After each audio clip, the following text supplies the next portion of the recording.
I forgot you could hear me. Don't use the A word on me, and don't use accountability on me.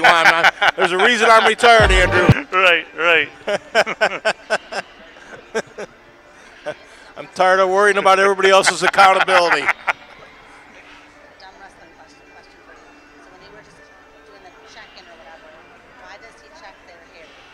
Make sure there's no like ringworm or like skin disease, like impetigo and things like that. Sometimes, hairline, like often like people like.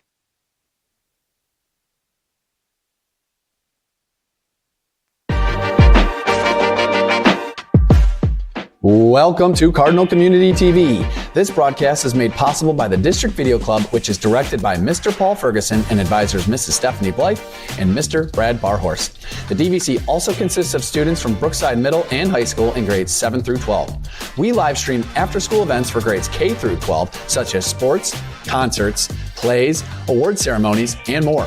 Please subscribe to our YouTube page, Cardinal Community TV, to never miss a production. Thanks, and enjoy the show. Hello everyone, I'm Noah Adkins, a senior here at Brookside High School, and in this short video, I'm going to tell you how you can find our Cardinal Community streams on our school website. First, you'll need to search SheffieldSchools.org, then look over at the red bar at the top of your screen. If you look in the middle, there should be an option called Cardinal Community TV. Click on that and scroll down. You can see features like upcoming events and an introduction to get to know more about our DVC. Scroll down to the bottom of the page to see some of our past live streams, and if you'd like to see all of them, click the blue Here button below our socials to get access to all of our past streams. Thank you for listening, and make sure to keep watching to find out other ways to find us, such as YouTube and Roku TV. Have a nice day.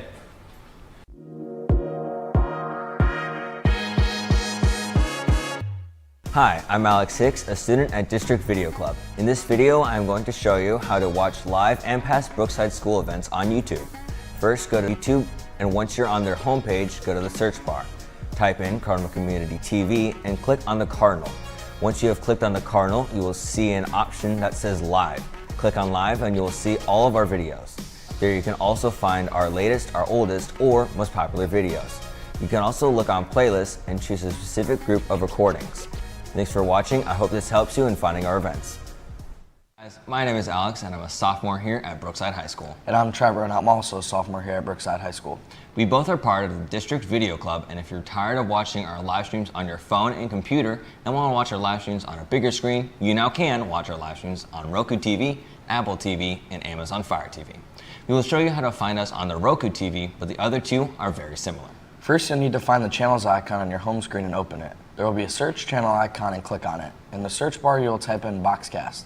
There will be a green and white icon. Click on it, and to the right, it will say Add Channel. Click on that, and then it will say Channel Added. After that, click on the Go-To channel and the app will open, and then you'll see a magnifying glass that says Search. Search for an organization, and then you will type Sheffield and see our Cardinal logo, which you will click on. And after you click on that, all BMS and BHS streams will be available. We hope you found this video helpful, and stay tuned for more ways to find our stream. Thanks for watching.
All right, good evening, ladies and gentlemen. Welcome to Cardinal Community TV for tonight's double duel LC8 action where Brookside Middle and High School, the Brookside Cardinal wrestling teams take on the Keystone Wildcats and the Phoenix of Oberlin. We're on the Barricade Cage tonight. I'm Andrew Smith and joined here by my partner, Tom Evans. Great to be here tonight, Andrew. Thanks for inviting me along. Looking forward to this. Absolutely, Tom. Tonight we're in week 3 of LC8 action here at Brookside. Tonight we're starting off with a 5 o'clock wrestling. Is going to be middle school, and then we have a 6:30 varsity matchup here at Brookside. Tonight is going to be wrestling. You know, Tom, tell me what you've been seeing this season across. You've traveling around seeing different wrestling in action. I'm at a wrestling venue almost every night of the week now that I'm retired. But what you're going to see tonight is the first action is going to be middle school action, and in middle school action, what we're going to see is a different set of weight classes than we see on the varsity. But they try to pair the wrestlers up by ability and by experience, and to get them some match time here. When we get into that varsity, we'll go light to heavy, starting at 106 pounds, and this is the third round of double duels in the LC8. The LC8 has a combination format where their conference champion is half determined on the dual meet schedule and the other half on the conference tournament schedule. And this will put them 3/4 of the way through that dual meet schedule here tonight. It's a great format. The attendance has been great at these matches. This gym will get rocking and rolling tonight. You know, we're coming up, we're right in the part of the season where we're really looking into, hey, your eye is looking at the postseason, looking at the tournament, what you're going to be doing in your conference tournaments, where you're looking to, if you're going to be moving weight classes, looking into see where you're going to be at in the sectional district, and hopefully guys can get down to Columbus this year. Middle school, a little bit different here on the LC8. They don't run a traditional dual format for their middle school program. They really try to get kids matches. So what they do is the coaches ahead of time, it's actually a couple days before, athletic directors get together, put people in and match up to really get those kids mat time. We saw in COVID that there was, a couple years, some youth programs didn't exist. We saw middle school programs didn't exist. So we really, we're running that bubble of, those kids during COVID. What grades were they in when they were wrestling? So looks like we got a lot of wrestlers here tonight from the middle school. Looking forward to seeing what they've been working on in practice. And that's a much preferred format, Andrew. You've been around long enough like I have been. I remember the days of when you'd go weight class by weight class in the middle school, and you might get a kid come in as a freshman and say, the kid was 22-3 last year. I said, oh, okay, great. Well, it turns out he only wrestled 8 matches, so right.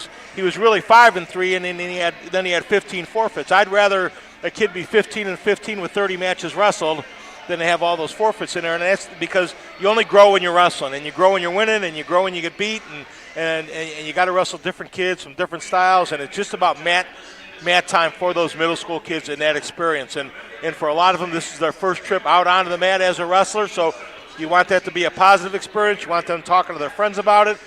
You want them to grow in their excitement for the sport and really and take it from there. Brookside started a youth program about 2 years ago. That youth program has kind of waxed and waned over the years. A few years we didn't have it, but 2 years ago, Coach Worthy, who's one of the varsity assistants, started that youth program, and we're beginning to see big numbers out there. And middle school, I started my coaching career with middle school, and you got to keep it fun, right? Like Seth Houston was always saying, hey, we want to get those kids. Your job is to get middle school wrestlers to become freshmen, to get them to be on the freshman team. So I've been helping out with the middle school team this year a little bit. Listen, we got some good kids that are out there wrestling. We're looking forward to it tonight. It's fantastic to see those numbers out there. And back to my days of doing it, I was a little spoiled. I had Clark Wright was my middle school coach over in the Berea system, and his sons were outstanding wrestlers for St. Ed's. So I knew that when those kids took the walk across the street from Rame Middle School over to Berea High School, that they knew their wrestling when they walked in our doors. They knew how to bring it for sure. Yeah, absolutely, they did. Right. Hey, we're going to send it down to the mat to Alex Hicks for a pregame interview with middle school head coach Mark Aliff. I'm here with Coach Aliff, and we're going to be asking you a few questions about wrestling. First question is, can you give us a few just things that you're proud of your team the most since the start of the season? Well, a few things about our team is, like I said, we have 27 kids on our wrestling team, and we have 2 females on the team, and you know, they're all good, hard wrestlers. We go to a lot of tournaments, compete hard. We get a lot of medals to come home with. We have a second place team tournament that we've won. So the hard work that they put in is what I'm most proud of. Good to hear that. And since it's a home event, is there any added pressure to a home event versus an away one? Oh yeah, there's always a lot of pressure because, you know, wrestling in front of the home crowd or whatever. But like I said, with the middle school team, we doing our dual meets, we kind of just mix up everything when we wrestle. So we have, I think we're going to have 26 kids wrestle tonight, and just the pressures that everybody's seeing our local kids wrestle out here. And is there a next event? And if there is, how do you think you'll do on it? Our next event is tomorrow, actually, for the LC8 Conference Championships. And I think out of all the weight classes, we'll have at least a placer in every weight class with, I'm guessing, probably 3 to 4 first place finishes for the conference champion. That's really nice. And thank you for doing this, and I hope your event goes really well. All right, no problem. All right, back to you, Mr. Smith. All right, Alex, thanks for the interview. Thanks for the Nat side interview there with Coach Aliff. I know Coach talked about the LC8 middle school tournament's actually tomorrow at Oberlin. And so, this is the first time that I think that they've had a double duel on Thursday night, and then they go rolling right into the middle school tournament. Just a function of space available. I know there's some girls tournaments out there, and so jockey, as you know, as a public school educator, jockeying for gym time and things like that, that's a scheduling athletic director's nightmare. Yeah, absolutely. Yeah, give me some gym time, give me some space, and we'll figure it out. We'll find a way to make it happen. And 2 parts to this. The dual meet format, which I love, which I think is the will keep our sport strong, because parents can come out and their classmates can come out and they can watch a dual meet and say, hey, my friend Jeff is going to wrestle the 3rd match of the night. They can figure it out. Tournaments are a whole different animal. When you go to a tournament, you're saying, well, why haven't you wrestled for 2 hours, and then you wrestle 2 within a half an hour, and it's a little bit different. But again, that tournament experience helps those kids get ready for the big stuff when they get in high school, those sectionals, district, and some of those big tournaments that they'll go to. So 2 aspects of this, uniquely different. Dual meets are a lot about momentum and a lot about the intimacy of the gym and the excitement of it, and tournaments are all about being able to grind through a couple days sometime and see who can come out on top of that podium. It's good for wrestlers to really see the different formats. When I was coaching, I really want kids to see the difference between a dual, double dual, a try, individual tournament, dual team tournament, a 2-day tournament. Really, there's just different strategy that goes into each one, and I really like all of our kids to get experience of seeing a variety of different tournament structures. And it's a much different responsibility for the athlete at a double duel. It's not like a basketball game where everybody steps on the court at the same time, or a football game where the whistle blows and they're all playing at the same time. Your little guys might be out there first, and your 265 guy, he might be sitting around for about 45 minutes, so he's warming up right now, but he's got to know when he's got to get ready to make sure that he's got that blood flow when he steps out on the mat, ready to wrestle again for his opponent. There's a number of it'll come back to me that we were talking about the different formats and things like that. We're coming up here a couple minutes for starting time. I know that the officials have already done skin checks. Weigh-ins are done at the middle school. Looking forward to good competition tonight. The numbers look really, really good for Brookside. I'm looking at the matchup sheet here. A lot of Brookside kids. That bodes well for this Brookside wrestling program as they get forward and moving forward. And again, I will speak to the benefits of wrestling as somebody that also coached football and track, was a head football coach and a track coach, and wrestling certainly helps all those sports. And I think the old school thought was wrestling only helps linemen. Well, that couldn't be further from the truth. If you're a running back or a defensive back, it helps you with body control, positioning. It helps you with balance. It helps you with all those types of things. And wrestling is the perfect complementary sport to a lot of other sports that go on out there. You know, we really see, you were commenting about we really want to be a multi-sport athlete, right? Yep. Right? You know, guys who say, hey, I'm a baseball player. That's great. I can tell you that wrestling is going to make you a better whatever sport that you want to be competing in. We've had cross-country runners, who have wrestled. If you really want to be with good foot speed, foot control, we want our football players wrestling. I know Coach O'Donnell. We have this conversation often. It's all about cross training. Gone are the days of people saying like, hey, I am focusing on just one sport. Really, that sets you up for injury, puts you in a position I think behind other people. I think if you want to, excel at a particular sport, if you cross train in other sports, it's just going to put you ahead of other people. I just had a great video that had several pro coaches. Sean McDermott from the Buffalo Bills was an NCAA wrestler. As a matter of fact, there's a picture of him and Mitch Clark. Mitch is a good friend of mine, the former national champ from Ohio State that they wrestled in high school against each other.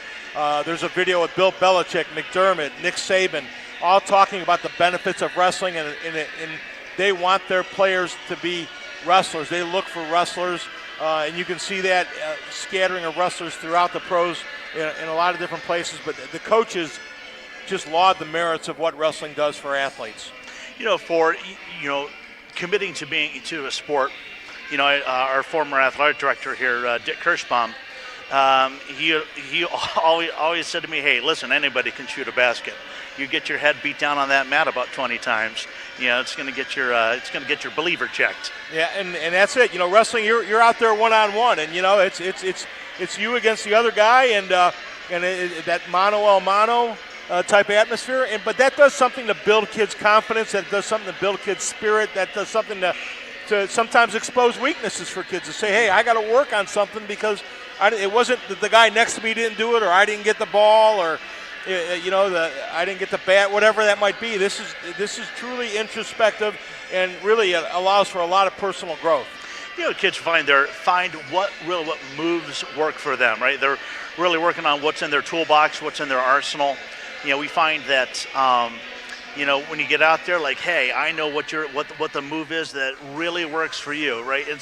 Kids they work to figure that out. Hey, we're gonna. What is going to be your go-to move? What's your backup? But really, you're really talking with kids about teaching them how do we chain wrestle. Okay, hey, you try and move 2 or 3 times. It might not work the first time or two. After you do it 2 or 3 times, like, hey, it might go, and that's just kind of how it is. You come around to something. We're wrestling. We try some different techniques, some different moves. If it doesn't work, hey, what else is in the arsenal? If you just have one move in your arsenal, your technique doesn't go very deep. And I believe in the importance of continuing to teach all the way through. We used to teach all the way through the state meet. That doesn't mean the kid's going to use it, but you're just always presenting more and more material. And when we get to the varsity, we'll talk about those wrestlers, kind of narrowing their repertoire a little bit right now, sharpening some of their skills as they get ready for conference meets, sectionals, district, and then hopefully the state meet as well. Looks like we're getting ready for the start of middle school action here. Looks like the officials are checking in with the head table here. I see that, from coaching high school for so long, I always have to get a little cheat sheet on what the weight classes are in middle school. Even in high school, the way they keep changing them anymore.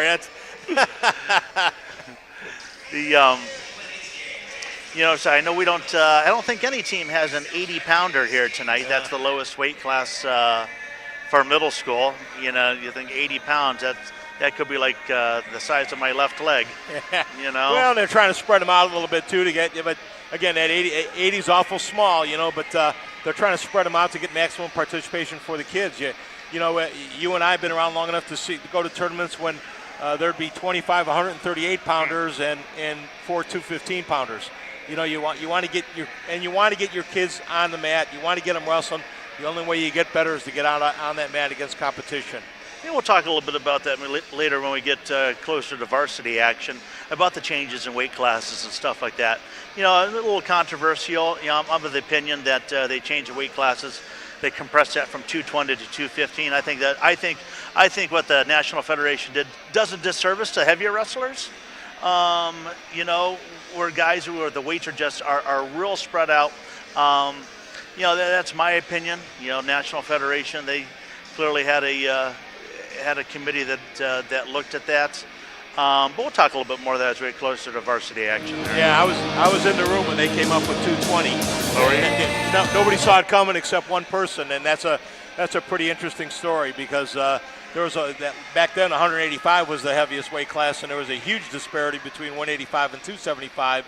And the day that 220 was created, kind of came out of the blue in Ohio, but I believe was a good ad. You know, I was one of those guys. I've coached some really light heavyweights that were really good wrestlers, and then I've coached some of the guys that really had to work to make 275 back in the day. I think there's been a lot of the emphasis is really dying off of this weight management, right? With the introduction of the hydration testing that the state implements, really based on computer algorithm. You know, how much weight can a kid lose based on their body fat composition and so forth. I think it has helped wrestling, in my opinion. That it's put kids. You know, gone are the days of like when I was in high school when I had teammates who were jumping a rope in between the boilers and things like that. Those are all prohibited.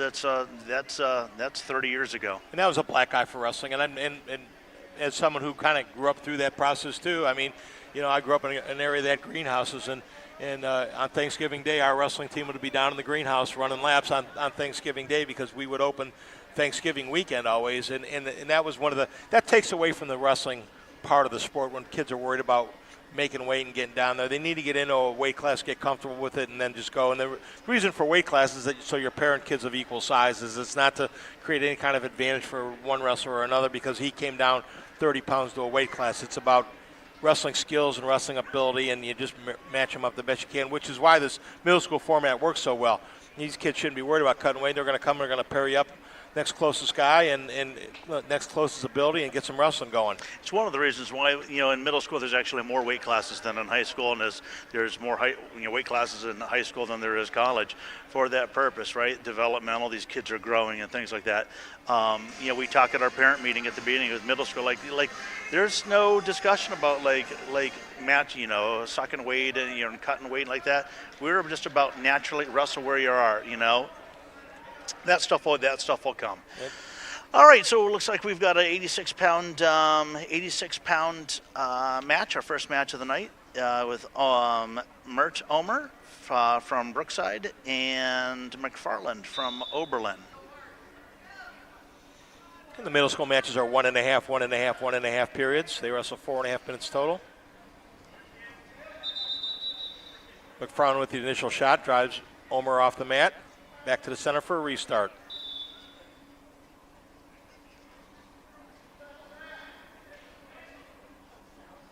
Slam Omer in on the shot. McFarland kind of working the front headlock on him there, back to his feet. Getting Omer extended there. He's trying to extend him and spin around behind. Omer doing a nice job of facing off right there. He's looking to try to drag that front headlock out of there. While McFarland's trying to work around to the side. Mert on bottom, you know, what we're trying to do is we're trying to get on there, trying to get on that leg, try to knee pound in, cut the corner. Now we're looking to do attack hands. McFarland finishes, gets the three-point takedown, takes a 3-0 lead, immediately locks up the cradle. The referee gets a couple one counts, not enough for back points there. McFarland trying to lock up that cradle again. Omer trying to really extend that hip down. Again, another one count by the official. Got to get a 2 count for back points. Coming up in short time, we're going to see if Mert can try to get out here and try to score at least one. Squaring up here. He's got to get to his feet to get his one. He's kind of facing off here, and with the new rules, they're going to keep wrestling even if one toe's left in the mat. As soon as that foot came up off the mat, they're going to come back to the center. Some of those rule changes this year, the 3-point takedown, the 4-point near fall, you can really rack up some points in a hurry if you're aggressive. Ted, really, we can see that there's been a real change in seeing more tech falls this year.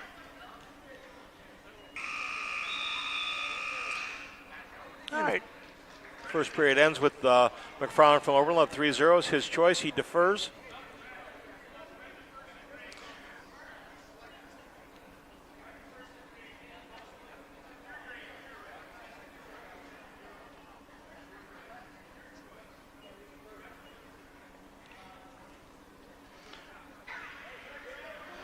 Oberlin got choice. They deferred. Homer's going to go on top to start the second period. And Listen, I'm looking. You get a caution. You get two of them. Listen, looking for that roll start. I tell those guys, hey, listen, you can use those. Frown to his feet quickly, trying to work the hands. Homer trying to bring him back to the mat. Nice job. Spins back around behind. Frown now facing off in a double. No points yet. Now he's come around for the reversal, 2-point reversal. Referee counting backs for a near fall. I think we did get a 2 count in there. Referee's holding 2 on a near fall. Back working that bar on Homer. Starts getting potentially dangerous in that chicken wing. We get a 2-point near fall for McFarland of Oberlin. Take a 5-0 lead here. 58 seconds to go in the second period. Referee, he's called it potentially dangerous. That wing's coming up off his back there. Referee will shut that down. Homer the sit out. Turns himself back inside. Frown looking for that cradle again. Homer, nice job that time. Squares off, gets his 1-point escape. It's 7-1 right now. 36 seconds to go in the period.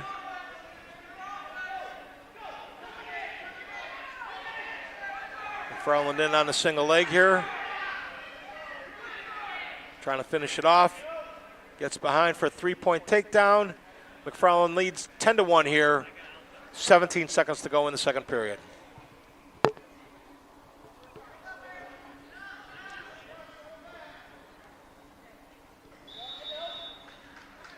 They go off the mat. They'll get a restart with 7.9 seconds to go. The Oberlin wrestler leading 10-1 here in the second period.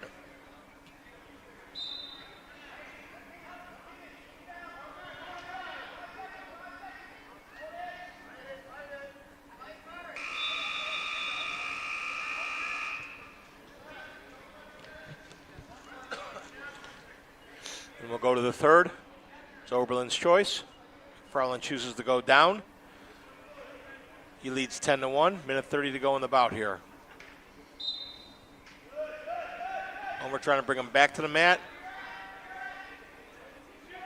McFarland with the reversal. Picks up 2 more. It's 12-1. Got the arm trap. Homer does a nice job trying to base back up there. McFarland trying to run that bar. Hard out front.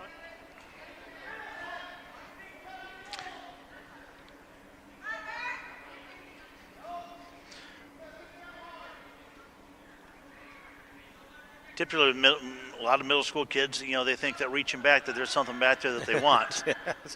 Sometimes that's a hard habit to break them up, too. Really all starts with hand control. He's got some hand control right now. Couldn't get to his feet. Now he's looking for a roll. Kind of free his hips out.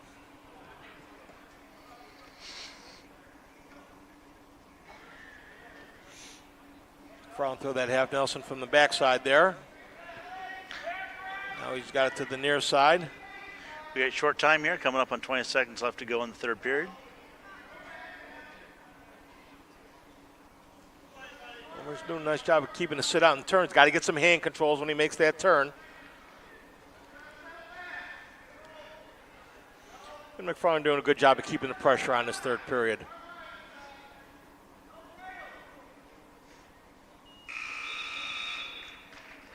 And that first bout will go to the wrestler from Oberlin, McFarland. Score of 12-1. Good action the whole way. Both wrestlers kept at it for 4.5 minutes.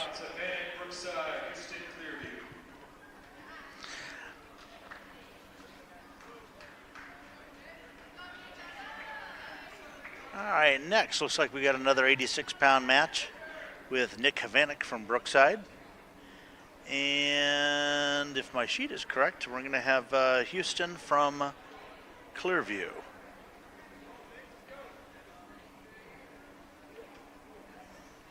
I think Houston has an older brother that's the 6-pounder.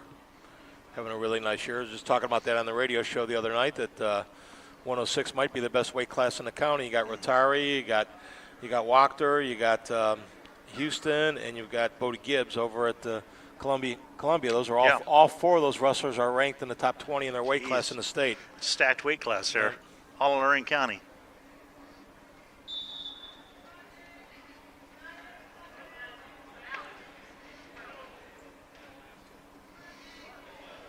Oh, Houston hits the headlock early on. He's got it locked up tight. Vanek fighting off his back here. Gets the fall. Fall for the Clearview wrestler.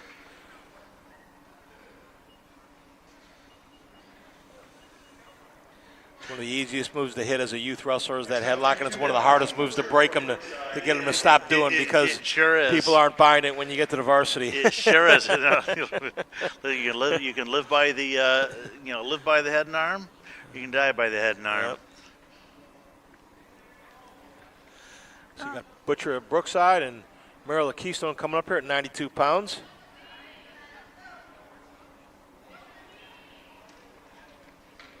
Some of these guys, this is their first year, middle school, 7th graders. Some guys weren't in the BIDI program, so they're still learning. But I can really say when you're looking at middle school kids, like you can see a big difference. You can see growth from week 1 to where we're at this point in the season. So absolutely, and that's what you have to focus on, especially the beginning wrestlers. You have to be able to show them that, hey, you're getting better at this. You're doing things much better than you were early on. Merrill with 2 early takedowns to take a 6-1 lead over Butcher here at 92 pounds. we teach kids, we want them hustle them back to the center, right? You can rest when you get back to your foot on the starting line.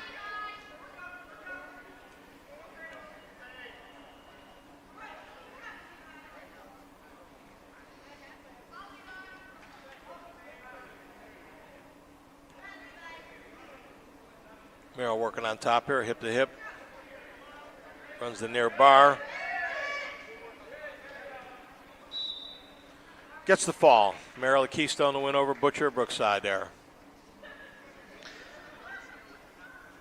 So coming up on 98-pound weight class, we got Jacob Hill from Brookside and Addis from Clearview. Next, 104 pounds, Selfridge, Brookside, Warner from Keystone. Oh, they jumped up to Selfridge and Warner here. Okay. Ethan Selfridge from Brookside. He wrestled at actually Lee Burnison last year at Westlake. He moved to Sheffield Lake. It was right at the end of last season. He caught me in the hallway. He's like, hey, yeah, I want to be on the wrestling team. I said, hey. Come. Always good to Yes, steal one from your like neighbors. to We'll take you. Sure, we'll take you. We got a uniform that'll fit you. The answer is never no. That's right.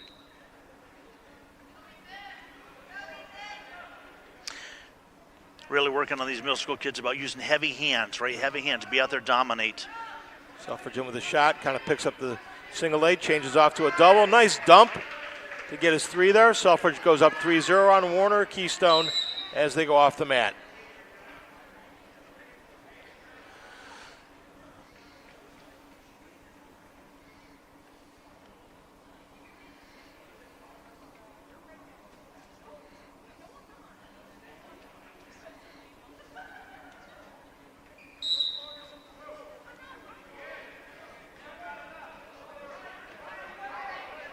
Selfridge with a nice turn and the fall. Quick work by Selfridge at Brookside there. Aggressive on his feet, aggressive going for the pin. Yeah, 29-second pin there. Next up, 110 pounds, Bingley from Brookside. 110 pounds, we got Jonathan Bingley here from Brookside, wrestling Candelario from Clearview.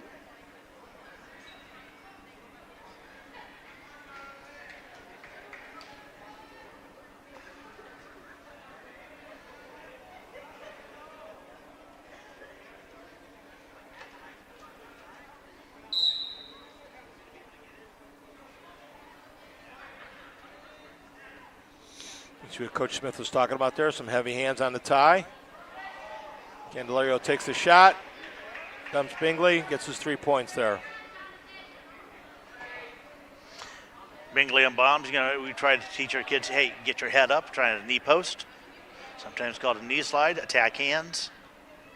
Just to tell our wrestlers being flat on your stomach's the second worst position in wrestling. First is being on your back, second is being flat on your stomach. There's nothing you can do from there. You got to get your base up underneath you, and you got to get some hand control. You lay flat on the mount, they will find a way to put you on your back. And they will work you over, too.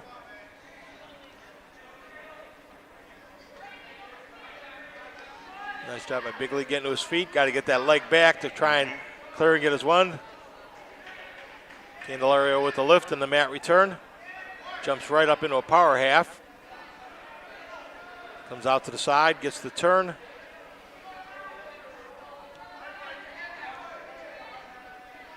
Now he switches off to a near side cradle. Rocks Bingley back up again. Referee's holding 2 out there. It's 2 for the near fall.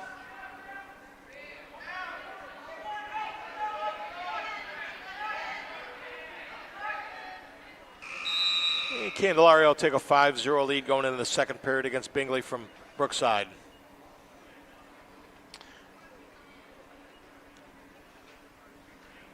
Bingley wins the toss and defers. Candelario chooses neutral for Clearview. They'll start this one on their feet.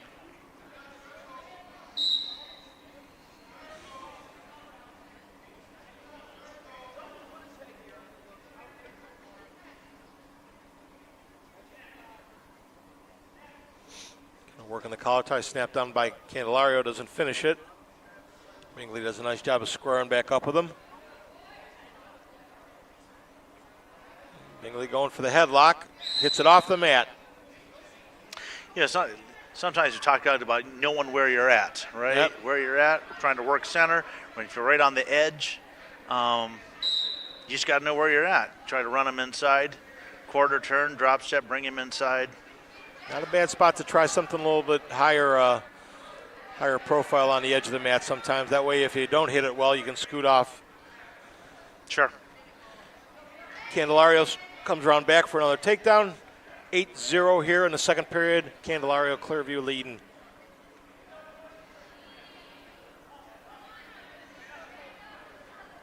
Hit one of those high risk, high reward moves on the edge of the mat.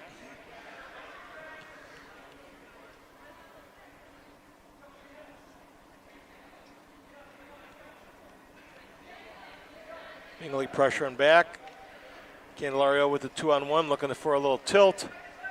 He's trying to bring it back across for some back points. Bingley doing a nice job of keeping the hip down. Now looking away as we're short time here. Bingley does a nice job of sliding the arm out of there. As the second period ends with Candelario of Clearview leading 8-0 as we enter the third. Bingley's choice, he'll choose top for the third period. Candelario going to down position.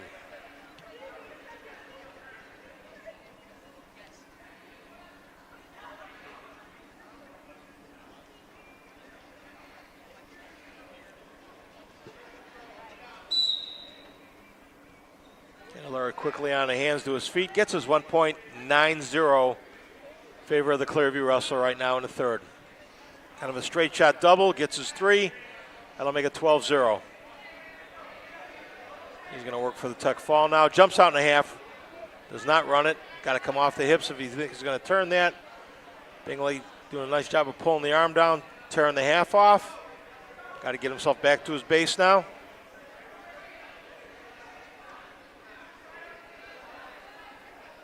Pinches the elbow again, not going to let himself get turned. Candelario's got the half deep. Bingley does a nice job of hipping away from it. Still fighting to his feet.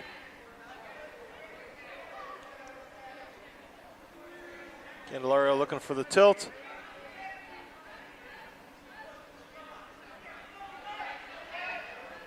He's got the tilt. He's going to get 3. That's going to be a tuck fall.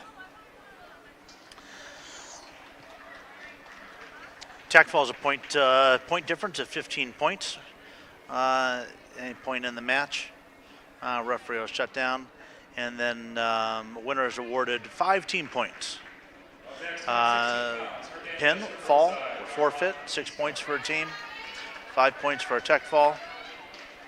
Major decision, 9 to 14 points, if I remember correctly. Correct. And the decision is 3. Girls wrestling, probably the fastest and largest growing sport in the country. Brookside, from the varsity, we have two. We actually have two female wrestlers on the middle school team. Brookside's actually the only high school team that does not have a female wrestler. And it's not without recruiting. Coach Patrizzi's been, beating the drum at the high school. Just haven't gotten any takers yet. It's coming. The wave is coming. Yeah, the girls wrestling in the state of Ohio has grown exponentially. And as you said, it's the fastest growing sport in the nation right now, youth sport in the nation. Mm-hmm. Just had some real disturbing news today that the board of directors at Cleveland State was going to vote to drop wrestling once again. I said they're going the wrong direction. They should be adding girls wrestling instead of dropping men's wrestling. So that'll be a fight for our coaches association here in Northeast Ohio to try and help Cleveland State hold on to that program. Advocate for that, sure. Ironically, with the passing of Dick Bonacci 2 days ago, too, the longtime head coach at Cleveland State just passed away 2 days ago. Ranked 35th in the NCAA in all-time wins. All-time dual meet wins, Coach Bonacci. Condolences to his family. He's a great man, just a great, great man.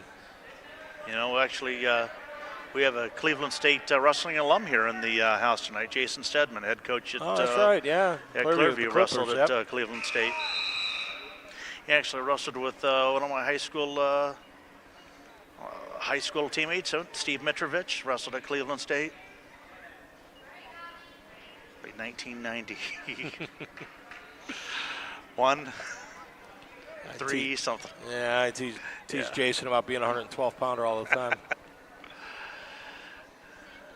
Brookside with the lead 8-2 as we enter the second period over Keystone here.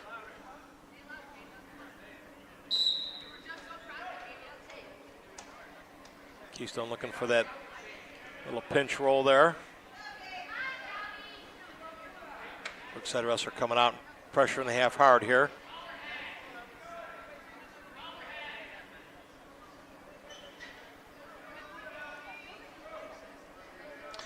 Middle school kids, like you're trying to run a half or something like that with their knees up underneath, the defender's knees up underneath, they're not always going to get that turn like that. Nope. Right, talked about, hey, what do I do? How do I flatten them out? Get back on that ankle, flatten them out. There, jumps across on that one. Nice job of jumping across and picking up the half. I think Keystone slides out of it. Gets 4-point near fall. Go ahead, 12-2 for Brookside.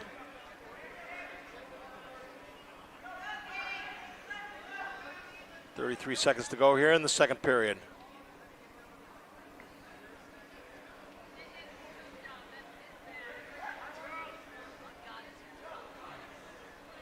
Out there running that spiral hard, pressuring hard, picked up the far wrist, got to kind of got to pull that back across his knee right there to stretch the wrestler out. You can't turn the wrestler when they're bunched up that way. Keystone does a nice job of getting the near side hip down, making it tougher to turn. As we're inside of 5 seconds to go in the period. Not going to get a count. Nope. Needed about 10 more seconds there for Brookside. Brookside wrestler's choice. He chooses neutral in the third period with a 10-point lead, 12-2. Wrestling for Brookside is Gabe Hernandez. He's an 8th grader. Second year wrestling for the Cards. Against Gardlock of Keystone. Just huge growth difference from 7th grade to 8th grade, 8th grade to 9th grade. If you haven't been around the sport, there are just these big differences, in maturity, body growth, technique, just clumsiness, just middle school kids. Gabe's doing a really nice job. Nice job of countering there. Gardlock with a decent shot. Does a nice job of countering. Keeping away, spinning behind, getting a 3-point takedown. 15-2, 2 points away from a tech fall now for Gabe. Got the Keystone wrestler flattened out. Going to go to work again, trying to roll those wrists underneath. Got that half in deep, steps out front. Only gets a 1 count. Oh, Must have referee's gotten a holding 2 2. That'll be it. That's a tech fall. 17-2.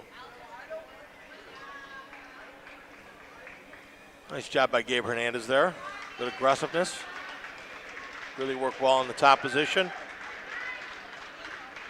Next, 160 pounds, Rosso from Brookside, Tina from Clearview. All right.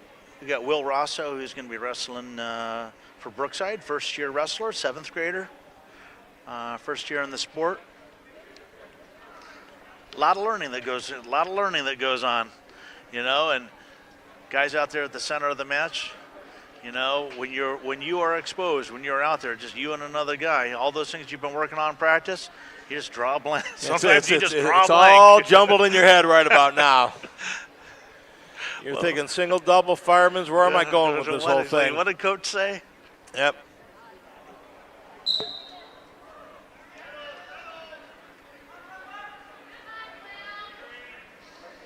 Pena with a snap down and spin behind for 3. I think this is Penna from Clearview.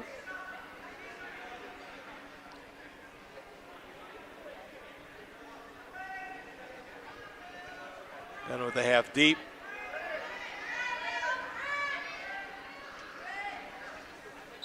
Pena with the fall. You'll see, I don't know, probably 3 or maybe 4 or 5 years ago, you'll see some of the kids from Brookside are wearing doublets, right? That National Federation changed where, you know, you have the choice of wearing a traditional singlet or a doublet, which is really a compression shirt and fighter shorts. And I don't know what you've seen around the state, but I'll tell you what, I thought that doublets were gonna take off, and they were like kids were gonna wear them, but then I haven't found that. No, I think it faded quickly. I agree with you. I thought that because there was a time when they said, well, kids don't want to wear singlet. That's one of the reasons they don't wrestle, so they gave them the option, and really had nothing to do with it, I don't think. But and I think the wrestlers found out that they're really more comfortable in a singlet. Yep.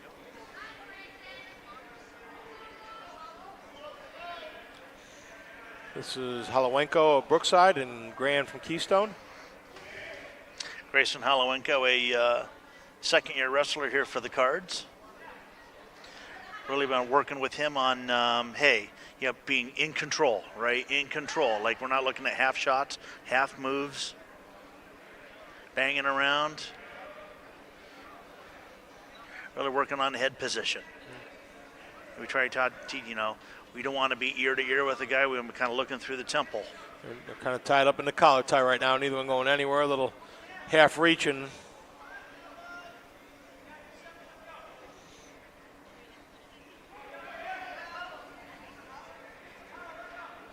Yep, clears and nice double. Doesn't finish. Gets spun around behind by Grand. 3-0 lead. Grand quickly into that power half. Holowenko fighting it off. Nice job of getting back to his base. Grand right back into that power half again. 15 seconds here, short time here in the first period.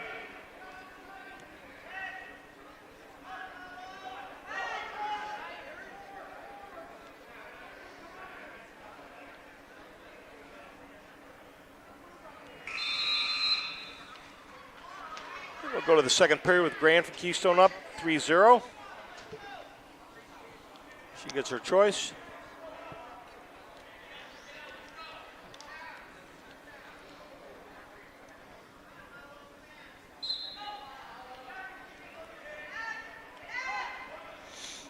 Quickly back up into that half right away. Now she jumps into a cradle. Gets the turn in the cradle. Holowenko trying to rock out of it. 3-point near fall for Grand. Keystone quickly back up into that half Nelson again. Holowenko kind of spins out of it. Posts up, gets caught in that near side cradle again. Got to get some hand control on his way to his feet there.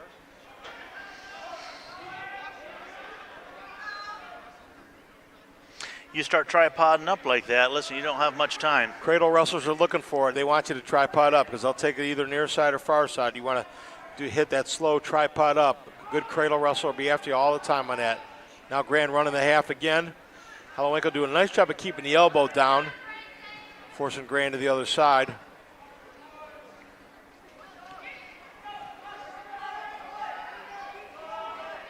Tries to get to his feet, gets caught in the cradle.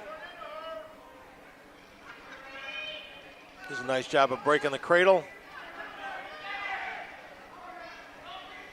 Short time here, about 12 seconds left in the second period.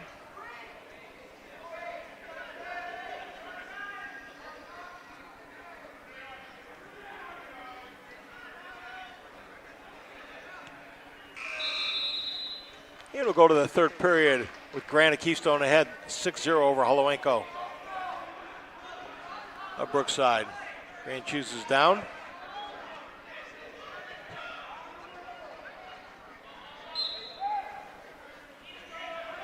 Tries to chop that near arm from the top position. Drive him forward pressure on that. Looking for his home cradle there, Holowenko is. Grant pulls him underneath, kind of hanging his head on it, gets the reversal, goes at 8-0. Sometimes bad things can happen when you're hanging your Little head. little lazy hanging the head there, and Grant does a nice job of reaching up and pulling that through.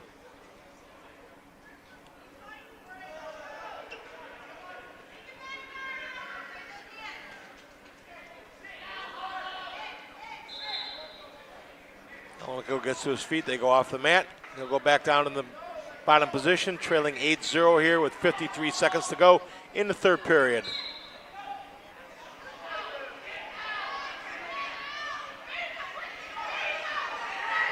Now he turns the face off, trying to bring the headlock through.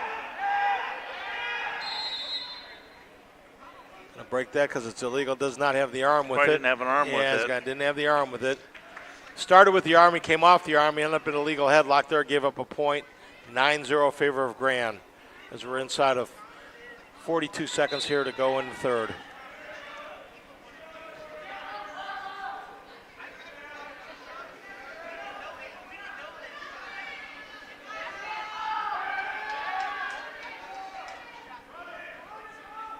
Grand really keeping the pressure on top.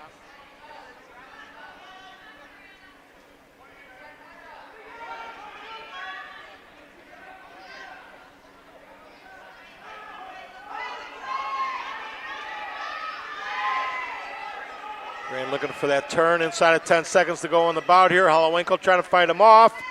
Nice job of basing back up by Holowenko. This one will end 9-0 favor of Grand at Keystone.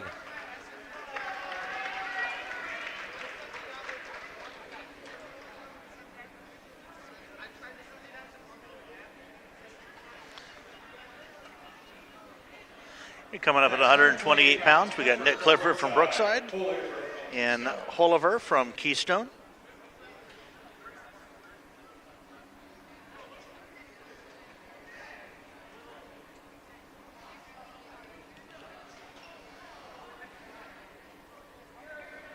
Referee will assign, for guys coming out, we'll referee assign an anklet color, either green or red.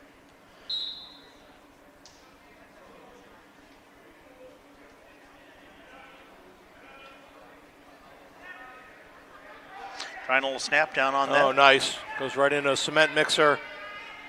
Takes him over on that one. Oh.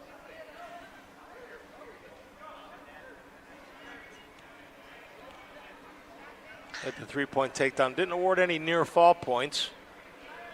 Clifford probably came off him a little too quick there.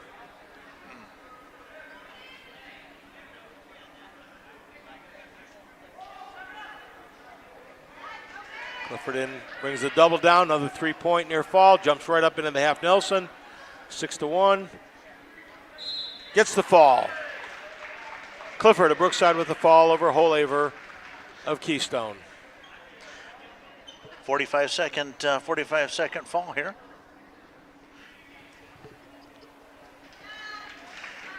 It's about 128 pounds. Hagerman from Brookside. Feliz from Clearview. We got some instant replay. We'll have to take a look at Coach Q that up. Falling asleep over. Yeah, he's got the instant replay for us, and we're too busy zoned in on the match here. Doing a great job with the picture here. All right, we got Kara Hagerman, one of our female wrestlers for Brookside, and go against Feliz from Clearview.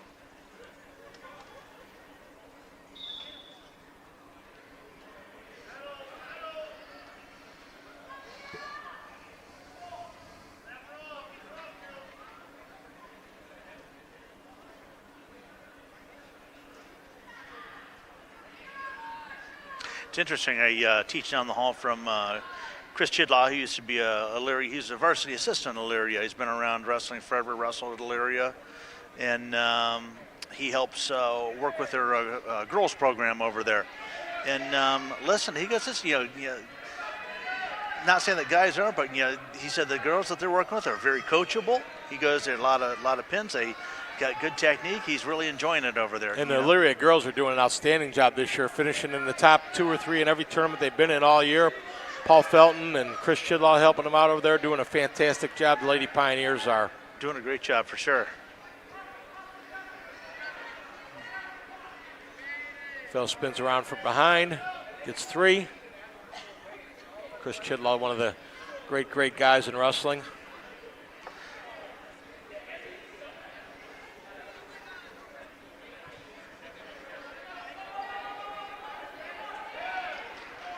Hagerman gets the escape, back on their feet. 3-1, inside of 10 seconds to go here in the first period.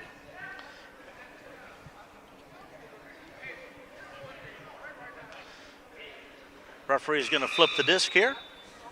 And the color that is exposed on the mat is going to get choice, green choice. Green is going to defer. Red is going to get choice for the second period, and red chooses top. So Feliz from Clearview is down as Hagerman takes the top position here in the second period, trailing 3-1. Referee making sure she's getting set correctly. Nice job by the official. Feliz quickly to her feet. Hagerman brings her back down. We're going to get a locking hands call here.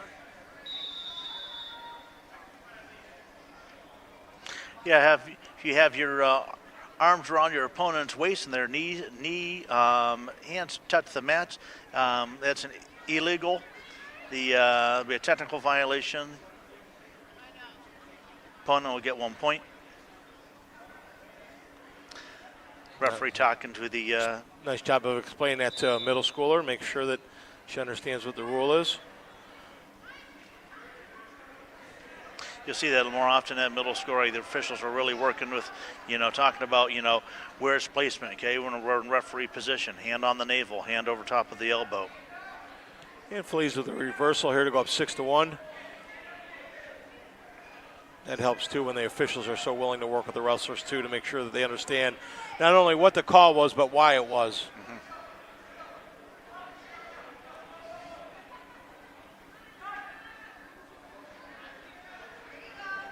Hagerman to her feet, gets the escape. She's trailing 2-6 here with 38 seconds to go here in the second period. Takes a shot. Feliz trying to spin behind again, and she does for 3.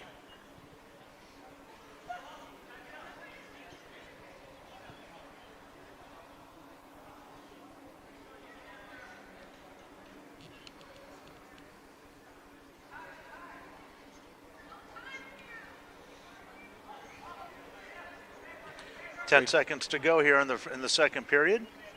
Hagerman gets 1. Escape, 9-3, trails as we end the second period here. Great job by the cameraman down on the mat there too.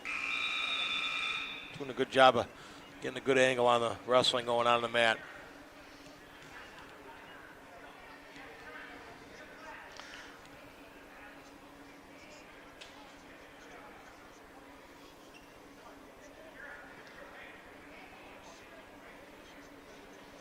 Lee's on the bottom and set.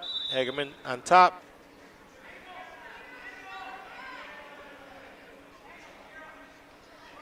Trying to chin Feliz back. Trying to break her down there. Feliz doing a nice job of keeping some back pressure there while coming to her feet. Great job of picking up the ankle and taking her forward, Hagerman does, for the breakdown there.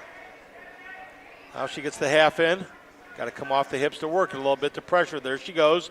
Taking some big steps. Nice job by Hagerman there. The half slips out. She's going to pick up some back points there.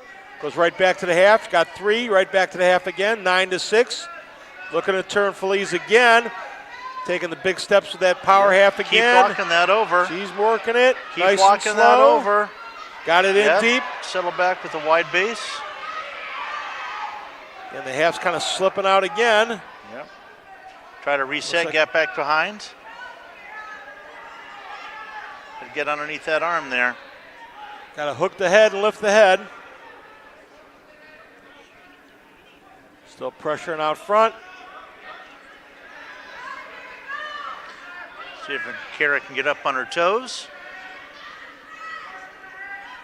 Really doing a good job of pressuring forward against Feliz. Not able to get to her base. Inside of 10 seconds. Looks like the referee's holding 4, which will give Hagerman the victory here. And it is. Ward's forward back point. Hagerman with a big comeback in the third period to win 10-9. Two turns in the third period by Hagerman there. Nice job. And I think that's where you see where, in the rule changes this year, with a 3-point takedown and then awarding 2, 3, or 4 near fall points. Just like that. Perfect example. Nice job by staying with it by Hagerman.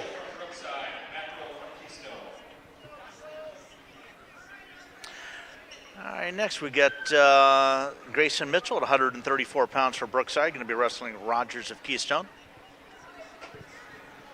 Grayson Mitchell, nice little athlete here we have at Brookside.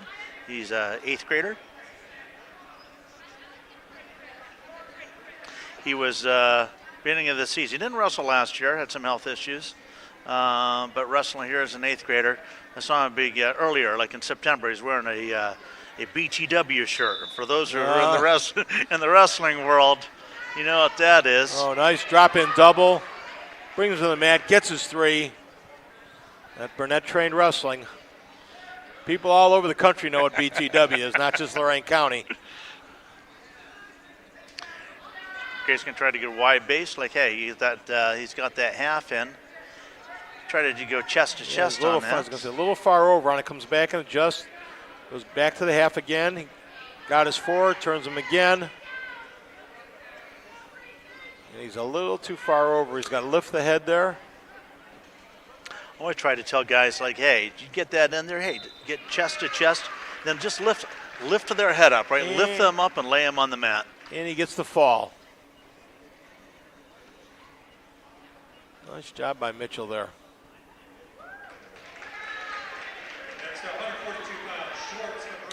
All right. Next at 142 pounds, we've got Jackson Schwartz, 7th grader. No, it looks like they're sending Isaiah Nunez. Isaiah Nunez, first-year wrestler, 7th grader, out to the mat here.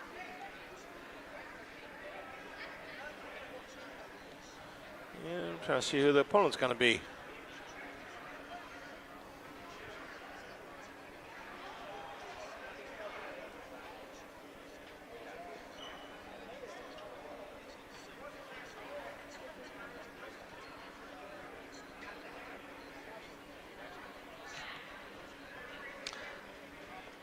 It's a Brookside kid. I looked at it that neither of the other teams have a 142-pounder. Brookside versus Brookside here.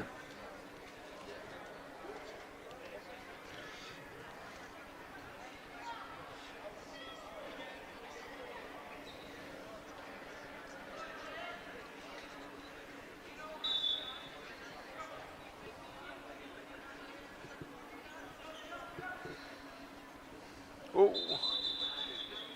Had the head bend back there. Referee stops it for potentially dangerous. Kind of awkward position.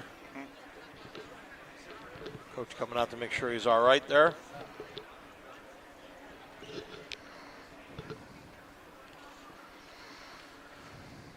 Trainer Mike Cicercio come out, the Brookside grad, class of 1993. He's been with us for more than 10 years.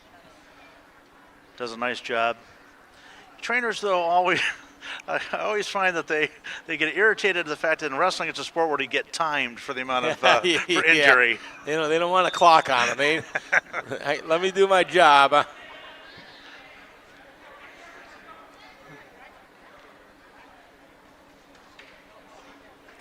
The key component with wrestling is that if the wrestler's not fit to go on, it doesn't matter how much time you got. Yeah. Nunez trying to step into the headlock there, and Schwartz slips it a couple times. Doesn't have his points yet. Now he does. 3-point takedown for Schwartz as he gets around behind.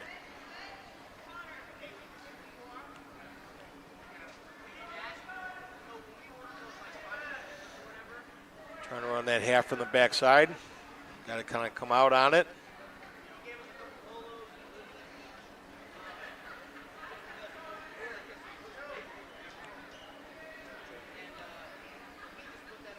Nunez going to attempt knee post up. Trying to build a base. Turn and face, try to elevate. Nice job. Elevate, Got to get out, get your one. Good job by Nunez from the bottom there.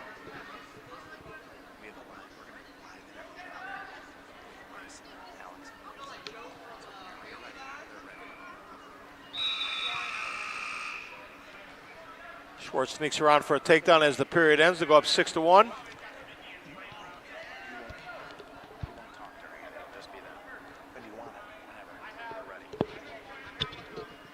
All right, we got injury time. I'll give it a good opportunity to go down. We have a sideline interview here with Alex and Bryson. I'm here with Grayson Mitchell. All right, he just had a great win over Keystone, and I'm going to be asking you a few questions about that match. What was your strategy going into the match? I just wanted to be aggressive, go out there, have fun, and win for Brookside. All right. What would you say was your biggest advantage in that match? I think my strength is my biggest advantage because I'm a lot stronger than a lot of the kids in my weight class. I'm not regularly 134. All right. And what's your favorite thing about wrestling? I like the fact that it's one-on-one, and all the people you meet out here are very respectful, very nice, and it's just a great sport to get into. Well, hope your matches continue to go like last one, and then back to you, Mr. Smith. All right, back to the match here. Good interview, Alex, with Grayson. Oh, Schwartz gets the turn and the fall.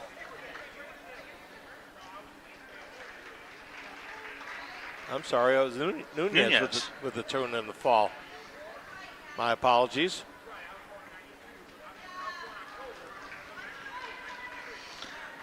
All right, good camaraderie between the teammates down there. 60 pounds, Barrett from Brookside,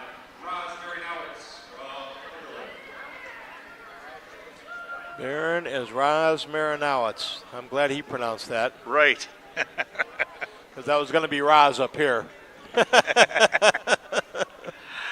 Oh, we got Braylon Barron here from Brookside, 8th grader. Gonna go against Rosemary Nowowitz. Marinowitz. Raz. Raz. Yeah.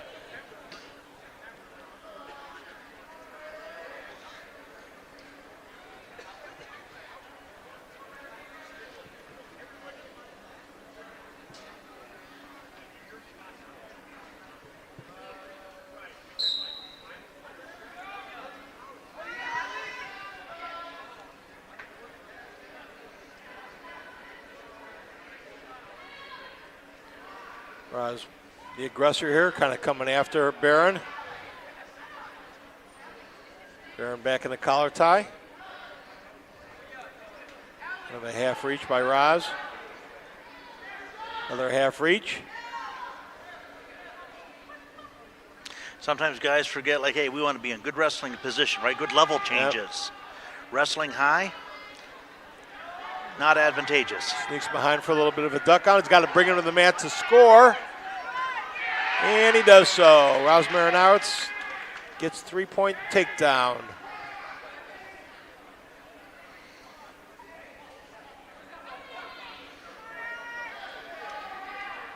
Hip to hip right now. Got the wrist roll underneath. He's trying to clear his hips so he can come out and run a half. And Barron's kind of tying his legs up there.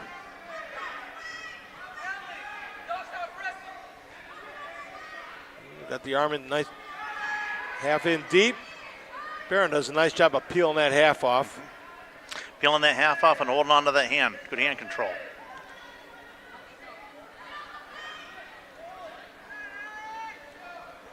Short time here.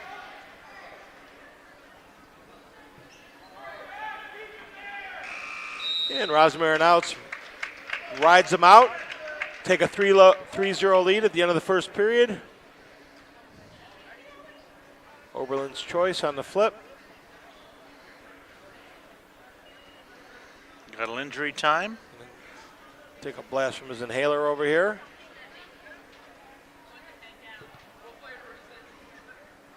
You can see we got Coach Ryan That's not Tom Ryan, is it? No. Just saw Coach Ryan last weekend. Okay.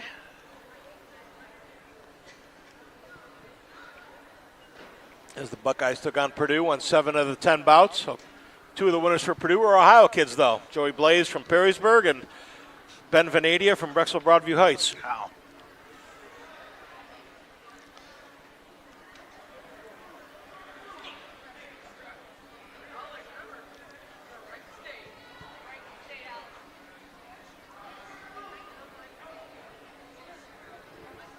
Caution on Barron for not lined up correctly. Referee's going to talk him through it. So palm on the elbow. Wait for the bottom man to get set. Palm on the elbow, the other palm on the belly button. We're ready to go here.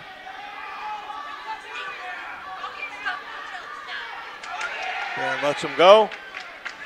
Rosmarin Arts takes a 4-0 lead. With a block and a spin behind for another takedown. 10-0, Rosmarin Arts of Oberlin leading Barron of Brookside here in the second period.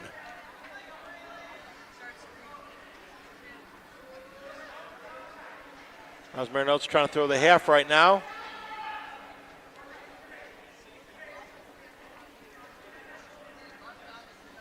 Barron pinching his elbows, trying to defend from the bottom there. Clamping down, trying to peel that half away. Knee slot, knee post up.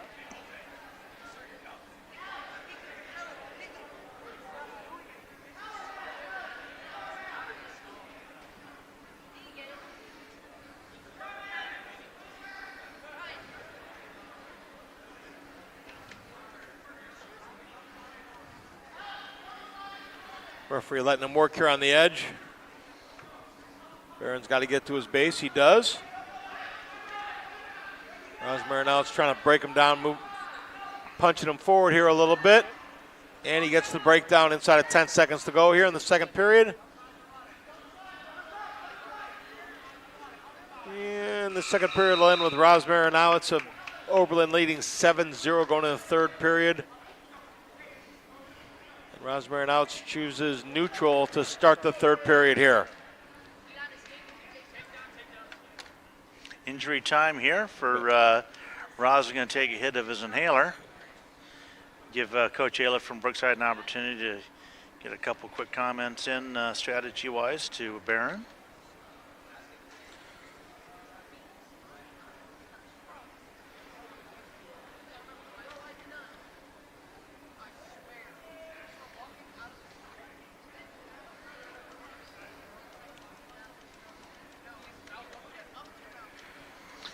That's the second stop. For injury time, does it choice go now goes to Barron. So Barron will put Rosmarin Outs down.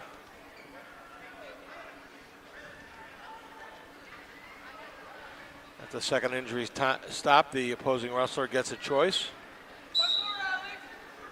Nice job of breaking him down by Barron. Back to the ankle. They flatten him out again.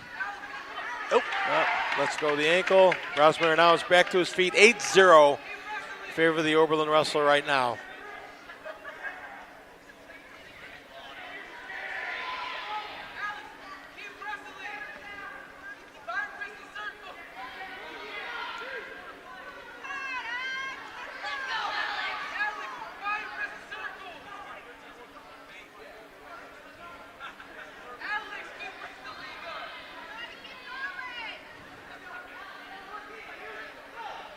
Barron with a nice double. Traps the leg, brings him to his feet, makes it 8-3. Rosmarin Outs with a quick escape. 9-3 now. 35 seconds to go here in the third. Barron with another takedown. Picks up 3 more, 9-6. Needs a turn here. 20-some seconds to go. Maybe he'll kick him. He could kick him, give him a skate, see if he can get another quick takedown in. Looked like Roz was gassing there in the third period, possible.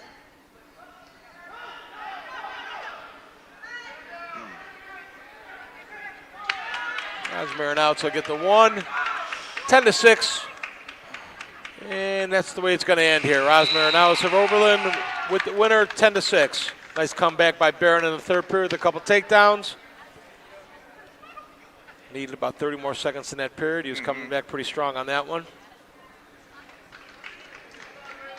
Next, 172 pounds, Nick Paul from Brookside, Rosario from Clearview. There's a replay. Barron with the takedown here. Trying to reach down to pick up the ankle. Rosmarinowitz back up on his feet for that neutral position. Again, Barron on top here, going down to the ankle. Rosmarinowitz back up on his feet again. Barron not able to lift that ankle and pressure him there at the end of that bout.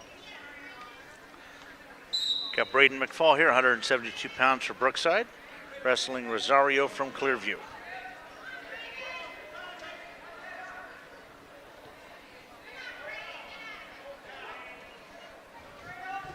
Rosario with the takedown, quickly into a cradle with the 3-0 lead. Kind of awkward position on the cradle. Now he's adjusting. McFall rolled through. Now he should be looking to attack hands. He's got the cradle broken. Needs to kind of go high arm there. Cazzoni out, but he can't do that from the stomach. Rosario starting all over on top there.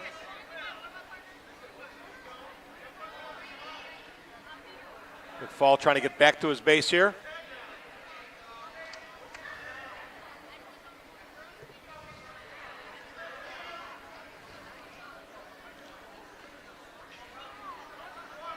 Rosario with a half in deep, picks up the far wrist. McFall's got to pinch that elbow, look away on it.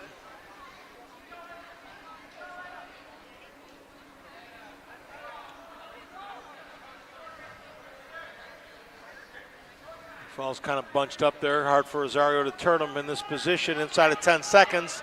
McFall fighting it off there.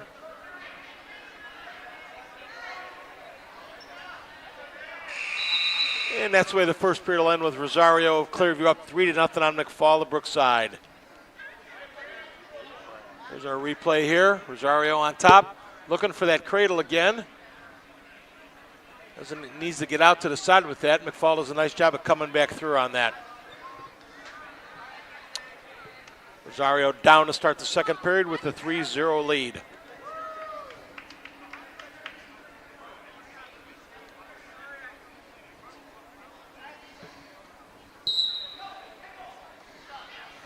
McFall quickly out, kind of almost overruns the arm himself there. Got to get back behind the arm. Rosario slips out the back door. He's going to get the reversal there. McFall in trouble.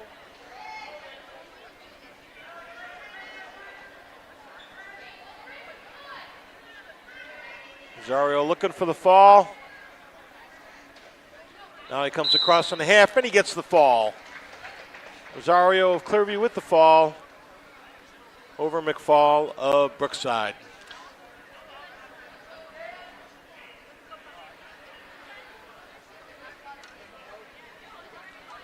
We got another Brookside matchup here. Coming up, we got Connor Lighty and David Repko. There's a replay of that fall. You see Rosario on top, looking for the half Nelson. He gets the fall.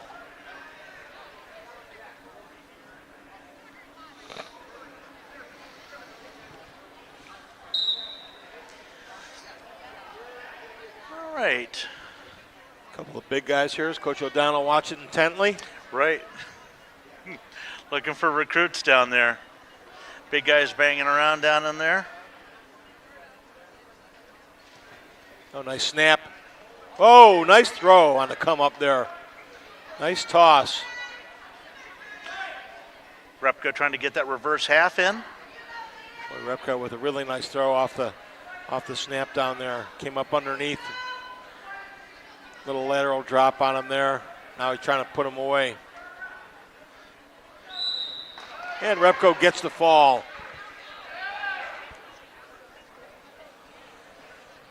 Did we get that one again? Oh yeah, that's replay worthy there. There you go, kind of a half snap. Boy, nice job of coming up underneath. Boy, real nice job of picking up the lateral drop on that. Using the momentum. Yep.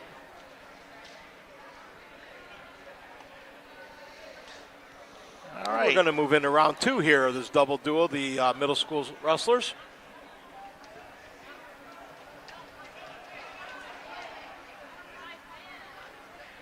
I see head coach emeritus from Oberlin, Craig Enos, in the house tonight.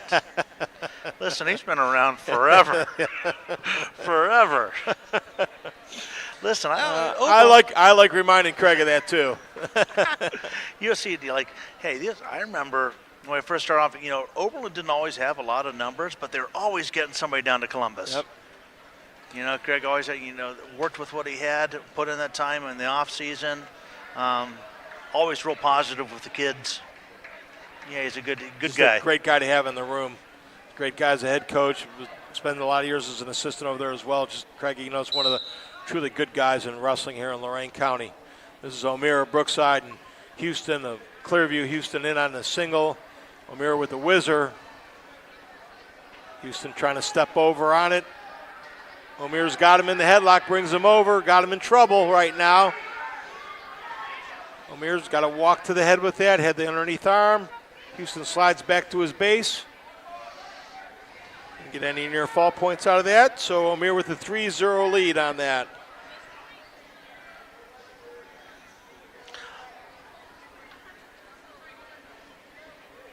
O'Meara got the half in deep. Now he's stepping out, taking some big steps, putting some real pressure on Houston there.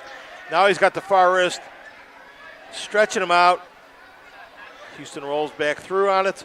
Murr does a nice job of rolling through on that.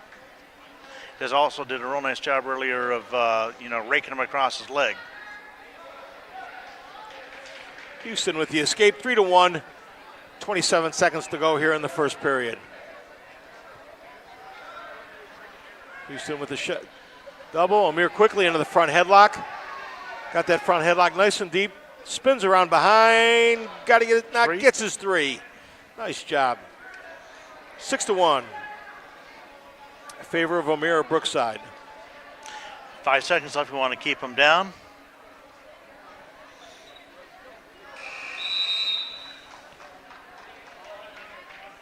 End of the first period here. 6-1. Brookside on top. Coaches, we're going to start some matches on the second match to get our middle school matches done here. So we're going to start wrestling on the red mat also. You hear the background. Here's a replay of that. Oh, one of the earlier matches. Nice lift. Double to the mat. That was Clifford, I believe, or Mitchell of Brookside.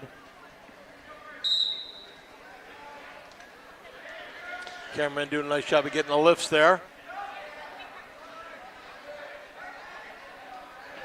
Houston kind of half sit, trying to pop himself out the back door here, looking for a reversal.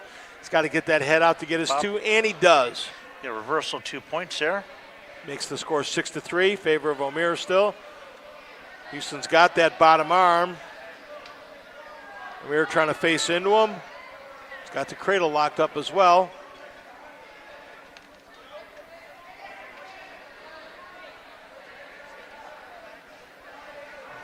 Got a cradle in, but he's in a real tough position to score with it. He's got to get out to the side on it to allow those shoulders to get exposed.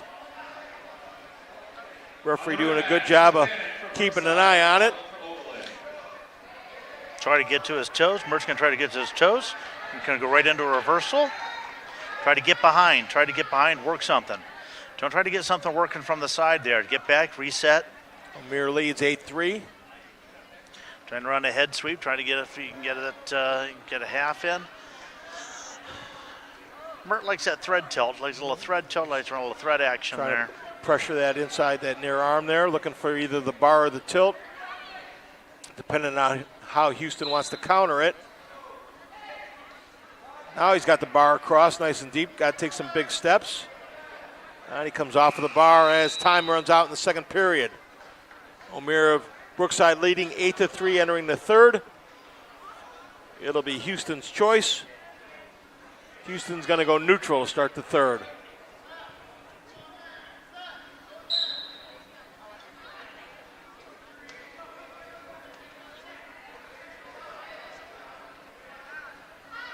We want forward pressure on this. We want to be working in the center of the mat.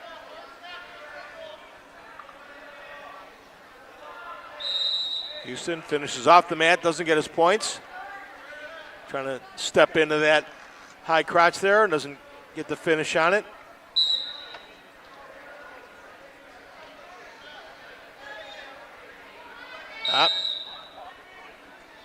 We have a little poke in the eye down there. Yep.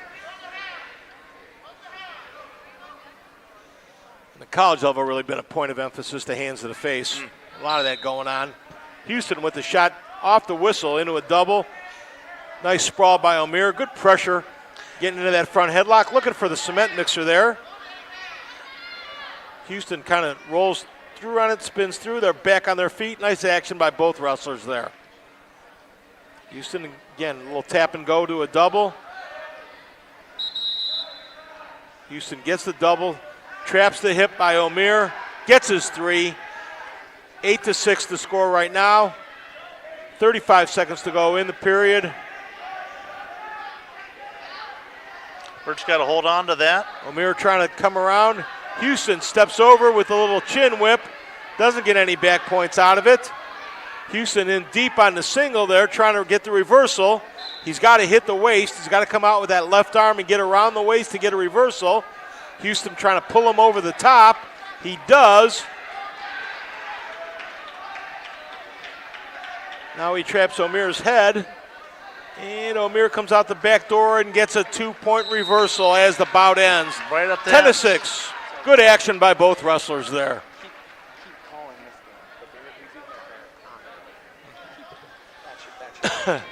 Yep. Good action by both wrestlers there. And if you see in the bottom corner of the box, that's the second mat going on right there. We'll continue to call the gray mat matches. If you can pick up that wrestling on the second match as well. We got, we got some good community sponsors here. We get AMVETS and VFW. AMVETS actually threw in for a new mat. You'll see this gray mat is actually, we just took delivery at the beginning of this year. New mat here for the cards. Thanks to AMVETS Post 55 for their support of our wrestling program. Have their logo there showing it off. Nice job.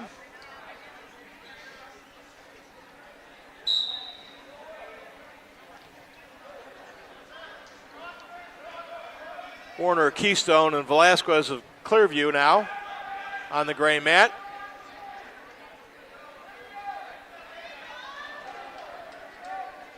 Warner with the takedown on the edge of the mat. Immediately rolls a wrist underneath. Now jumps into a half. Velasquez kind of rolls through it. Gets his 1 point. Back on their feet. 3-1. Favor of Warner, Keystone. Warner with another takedown on the edge of the mat to go up 6-1. Trying to pull Velasquez back onto the mat there. And again, the new rule, as long as there's any part of the body on, they continue to wrestle. Plenty of mat space there. Warner does a nice job of turning that back to the circle. Now he's going to power half that over. He's getting some back. Got the half deep there. Looking for the fall. Warner, a Keystone, gets the fall over Velasquez of Clearview. I want to call him Cloverleaf. Cloverleaf's not here tonight, are they, Andrew? They are. I didn't see Mark Well, let me Moore know if here they tonight. show up. Because I just hit one of their wrestlers there. Heck.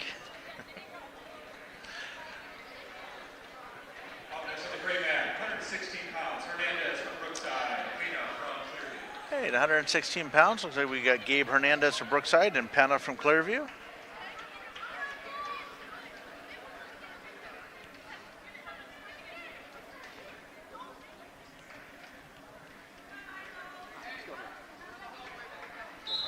And while we're waiting, we're going to go to the red mat, where we've got Clearview and Brookside wrestling here. That's Candelario and Schuster. Candelario, Clearview, and Schuster of Brookside wrestling. Schuster, an 8th grader for the Cards. His first full year of wrestling here. He had an older brother, Gavin, who was a wrestler here at Brookside. You got a little genetic link in there. Candelario in on the double, comes up behind, does not have his points yet. He's got to bring Schuster to the mat. Schuster doing a nice job of fighting it off. And good job of squaring up by Schuster there. Candelario back in on the double. This time he gets his 3.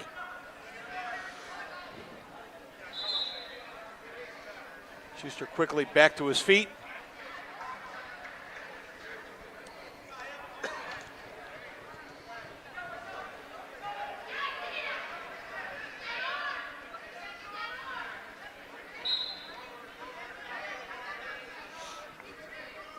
Schuster trying to stand up, attack hands, Nice get job his point, turn getting and to his face. feet. Good hand control. Turns away, gets his 1.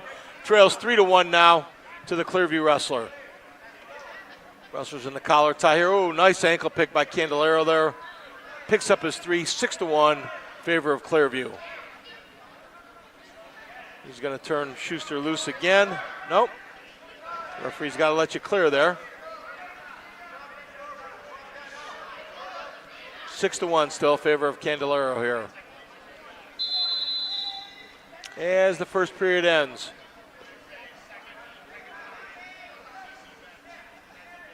Candelario defers his choice to Schuster. Schuster goes neutral to start the second period.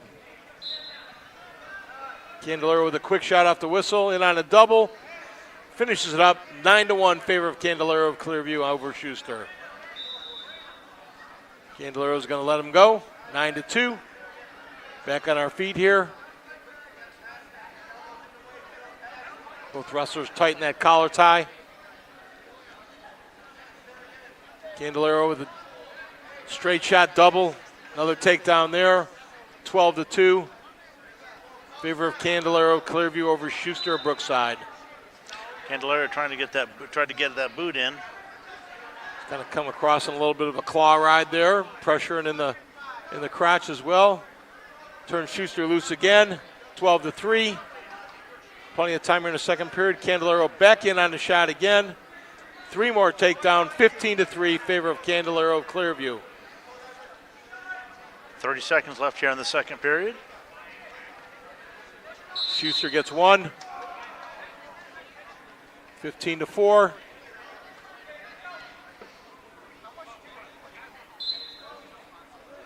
Again, Candelario with that whistle shot, gets his 3, 18-4. 1 point away from a tech fall. Inside of 20 seconds to go here. Candelario turns him out. See, referee going to award 1. He is going to give him his 1 here. We're neutral with 13 seconds to go.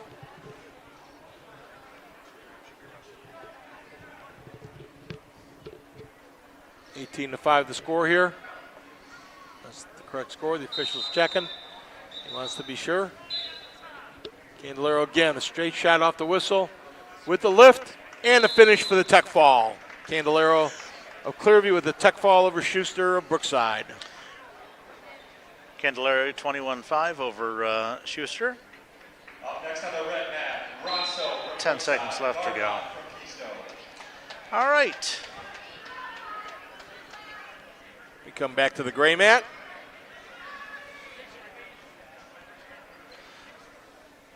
Looks like Gabe Hernandez and trying that body lock.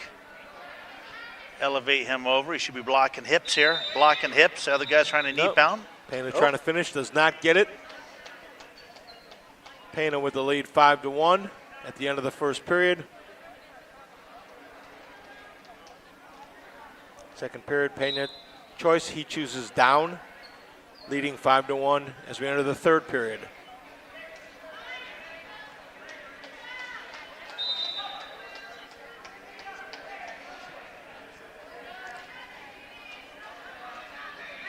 Hernandez trying to flatten him out. You don't want to be too high on that.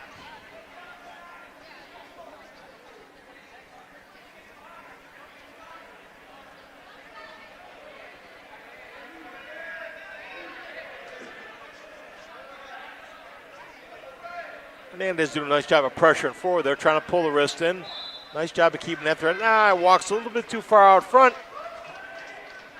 Pena picks up the leg, trying to square off. Still in control, Hernandez. Still in the top position. He tried a little tap and pull, try to flatten him out. Now we're going to try to run into that cement mixer there. Got the head trapped. He's got to really lift and step through that.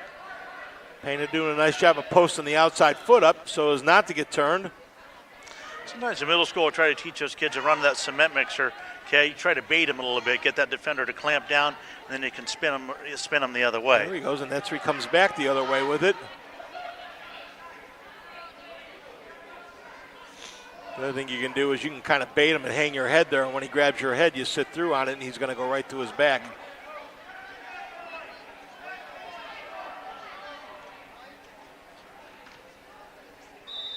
So the period will end that way. Hernandez spends the entire period on top, paying him with the 5-1 win.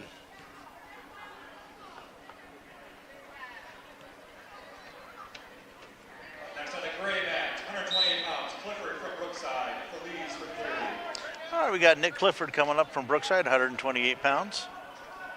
His second match of the night. Wrestling Feliz of Clearview. Not Cloverleaf. Not Cloverleaf. Straight out of Lodi. Yep. Nobody wearing green here tonight.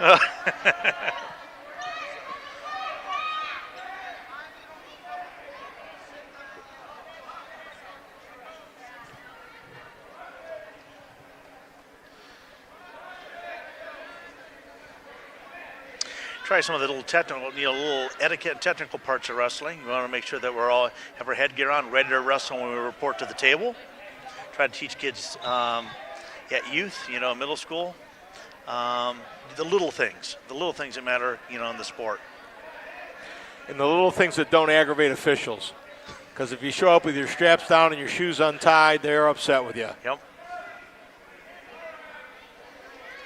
Clifford with the takedown. Up 3-0 on Feliz. Now right into the half. Going hard with the half, coming across, got to really stretch it back out again, as you said earlier, got to pull that back across the knee. Breaks it down with the tight waist, trying to pull the wrist back in. Clifford rolls the wrist back in again. He's got exposure there. Up, tilts up on the back and gets the fall. A little unconventional there, but we'll take it. Feliz tucked the head, and Clifford did a nice job of pressuring in on it. On the gray mat, 128 pounds, Hagerman from Brookside, Menthol from Keystone. Kara Hagerman from Brookside, wrestling 128 pounds from Holover. I think that's how you pronounce that. I'll take your word for it. Okay. I'll go with you on that one, Coach Smith.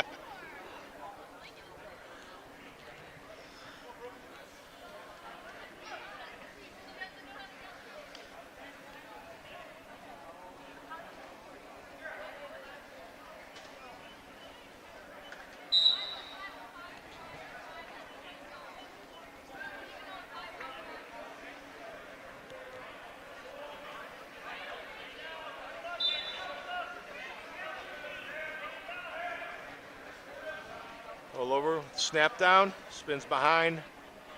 And Hagerman gets 3. Goes at 3-0. Quickly into the half Nelson. Really pressuring hard out front. Got that far wrist. For Holover. Hagerman does a nice job kind of on a wide base. Staying on the base. Holover having a hard time getting that over. Steps it up and across now. Hagerman's in some trouble now with the half end. And gets the fall for Holover.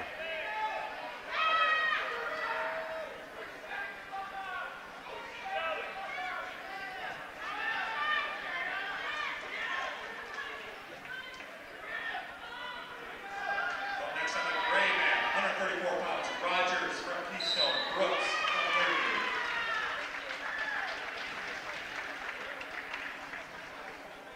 We got Keystone and Clearview up.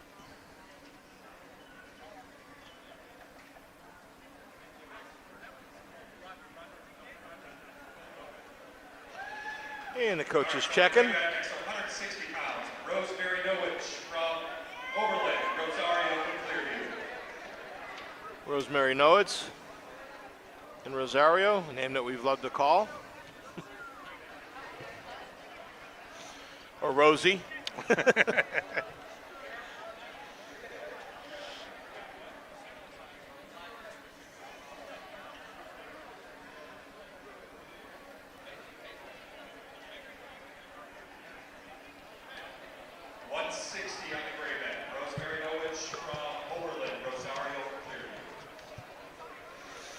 Checking in now. On the red patch is Remco from Brookside, Moore from Brookside.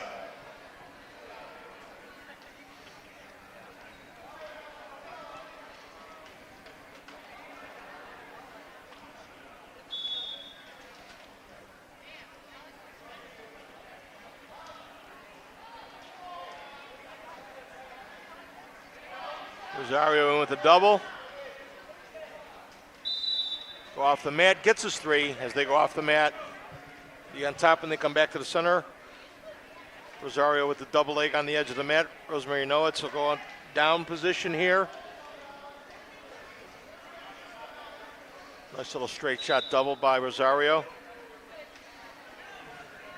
Referee signal locking hands. He's going to stop that. 1 point for Rosemary Nowitz. We're going to the red mat now. All right. Who we have right now? Looks like Cameron Moore out there. Moore, Remco.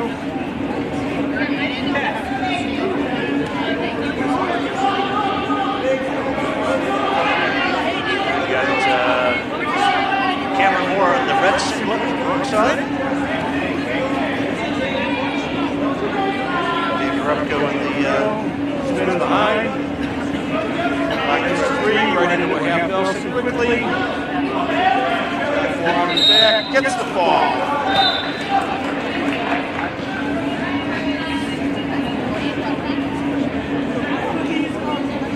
That shows you a big difference between 7th and 8th graders. Right? Just says, yes, just different. Yeah, just Up next on the red mat, 86 pounds, McFarland, Overland, Houston, Clearview. I always tell kids, hey, keep your head up. Up on the gray mat, 104 pounds, Selfridge, Brookside, Velasquez, Clearview. Selfridge, Brookside, Velasquez, Clearview coming up on the gray mat.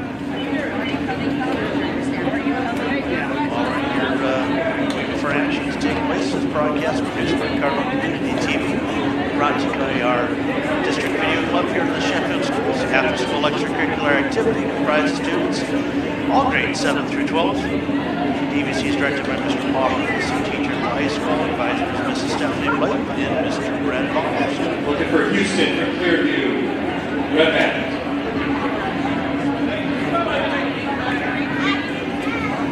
We've got Overland and Clearview on the red mat.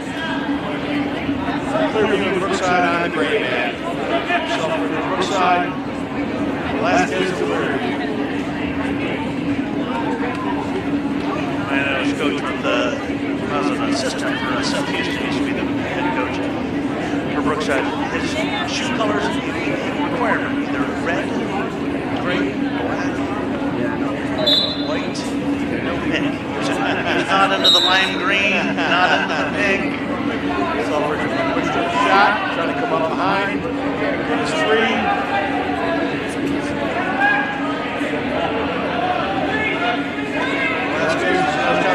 Selfridge comes back, rolls through on top, gets his takedown, looking for the ball.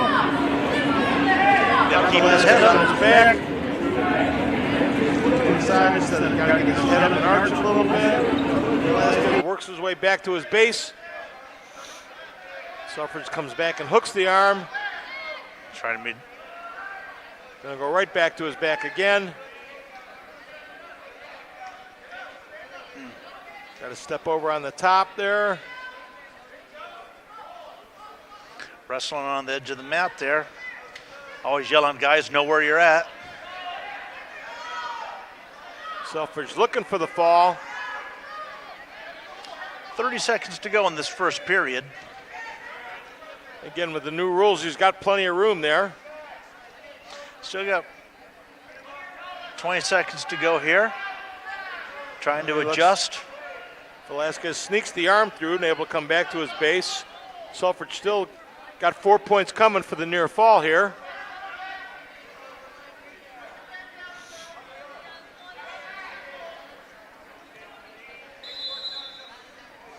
4-point near fall, and the first period ends 7-0 favor of Selfridge or Brookside. Selfridge going to get choice. He defers. Velasquez. Yeah. He's going to go neutral. Look at your coach. Coach says neutral. We're going to go neutral. Whatever you do, don't go down.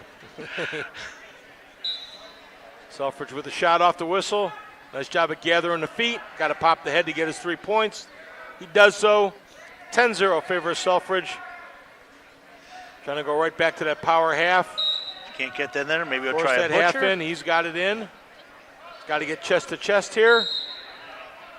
He keeps working it. Not walk to the head to pin. Lift and walk to the head.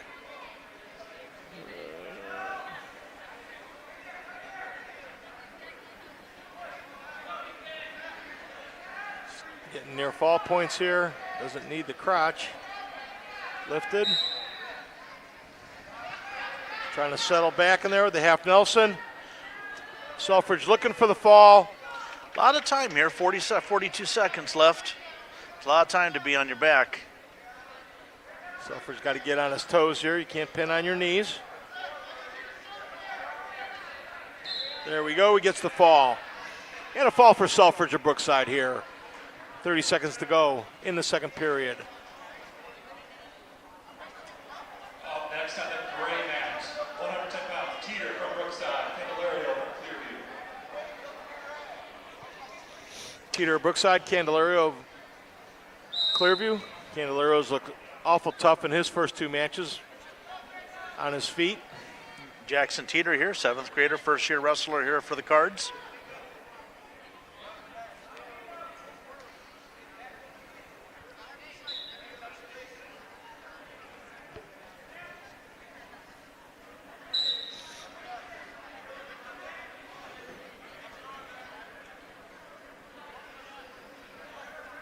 Candelario trying to reach through the collar tie. He does. Slips around back, gets his 3.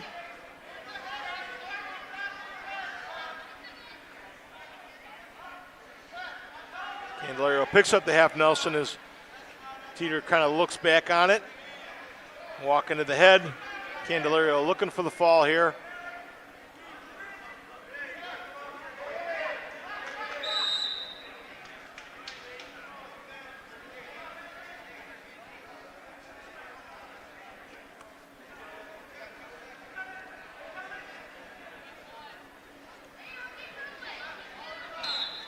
And Candelario with the fall for Clearview. Up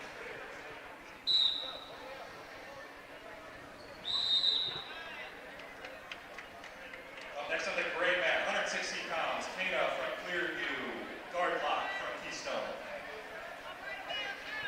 Clearview and Keystone now coming to mat 1, the gray mat. As we switch over to the red mat, we've got Houston of Clearview, McFarland of Oberlin. Into the third period with McFarland leading 9-3. Houston trying to lift there, brings them back to the mat. Got his hands locked.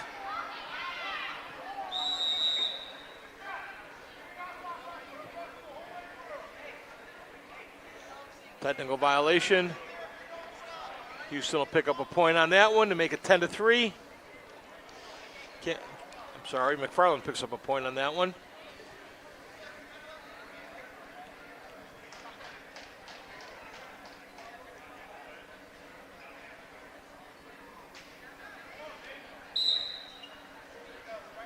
Brown with a quick sit out and turn. Gets out front, spins behind, gets a reversal. 12-3, favor of McFarland. Less than a minute to go here in the third period. Houston to his feet.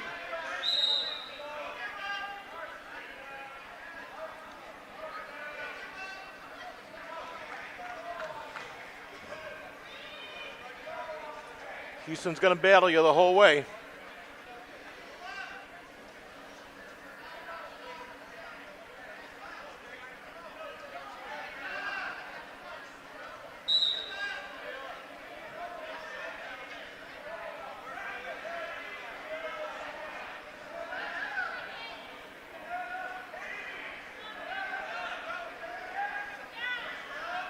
Brown trying to pick up some hand control on that one, pulls the wrist through.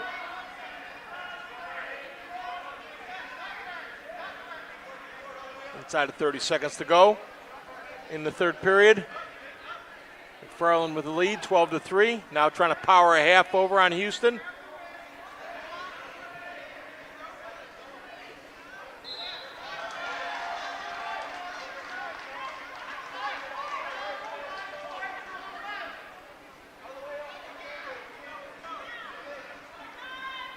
Next on the gray mat, 122 pounds, Holowenko from Brookside, Stevens from Clearview.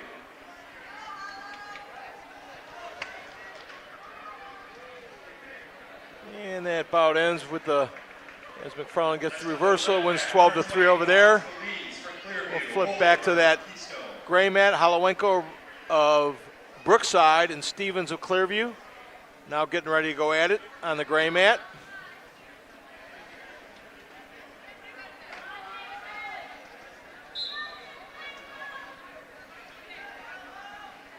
Stevens in with the shot. Holowenko Good sprawl. up on his back.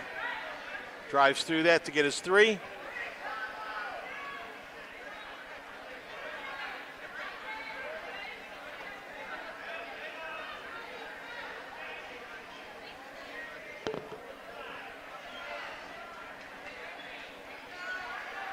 Holowenko trying to come back out front.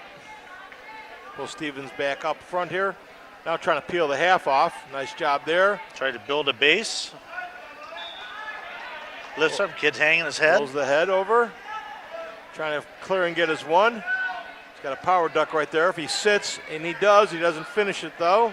Now he spins behind, he gets his three. Nice job there. Or two on the reversal. Sorry, never cleared. Quickly into a half though. Pulls him back across.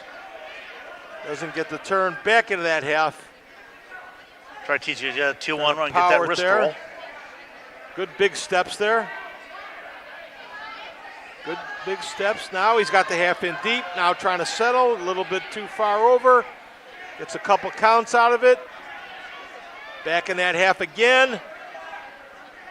Now settle, trying to lift the head. Try to settle down here. We got 6 seconds to go in the period. Gets the fall with 3.4 to go in the period. Holowenko, your winner for Brookside.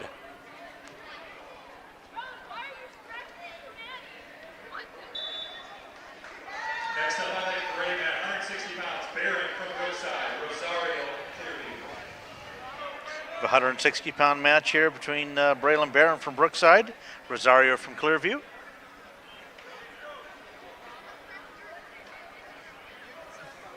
Braylon's got to remember to take his glasses off. There we go. You don't want to wrestle with those on. Mom doesn't want that. No. 205 pounds, Beatty from Brookside, Hoare from Brookside.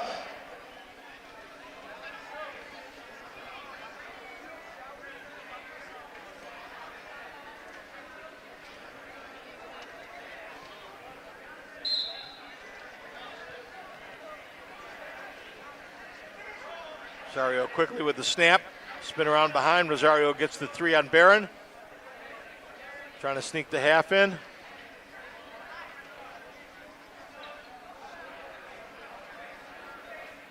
Got the arm in deep now. Barron doing a nice job of pinching and going to his hip.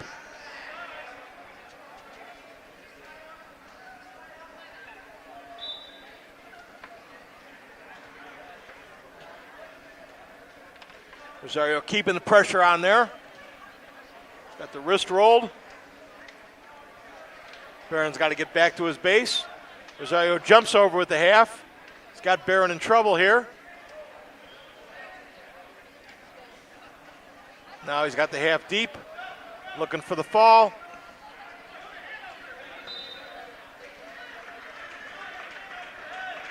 Rosario gets the fall on Barron. Rosario Clearview with the fall over Barron. Saw watching some, following some wrestling news feeds here in Ohio. We had saw a couple duels on the school today, Avon Lake and Olmsted Falls. On the boys' side, and it was Avon Lake and Columbia on the girls' side, I think. Okay. Yeah, they think they were doubling up over there today. Okay. I saw my alma mater, Conneaut, is wrestling in Pymatuning Valley. First duel in the school out there in the old Northeastern Conference. Palmatuni Valley's built a nice little program out there. Lakers do a nice job.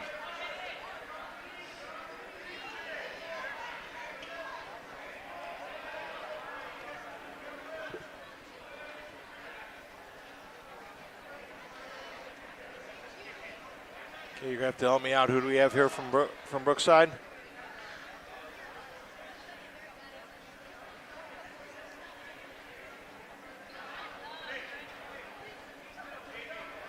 Can't even see down there that far. Is that Schuster?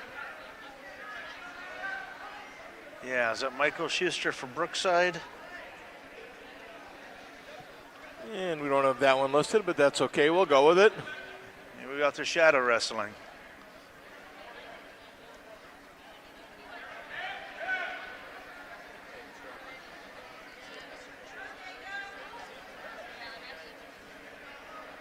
You know, for a lot of these families and stuff like that, this is their first go at wrestling. Their head spins when they go to Yeah. tournament, individual tournaments and things like that. You're there all day long and stuff like that. But I can. And the first time attest. reading a bracket and trying to Sure. figure out, well, what does it mean? Where do you go if you go here, and where do you go there? And Oh yeah, especially now with the round robin pools, and then falling into a bracket, and how'd you get on that bracket? And it can be lots of fun. It can be overstimulating. It's as much as overstimulating. it's just as much to educate the parents anymore as it is the wrestlers. Sure is.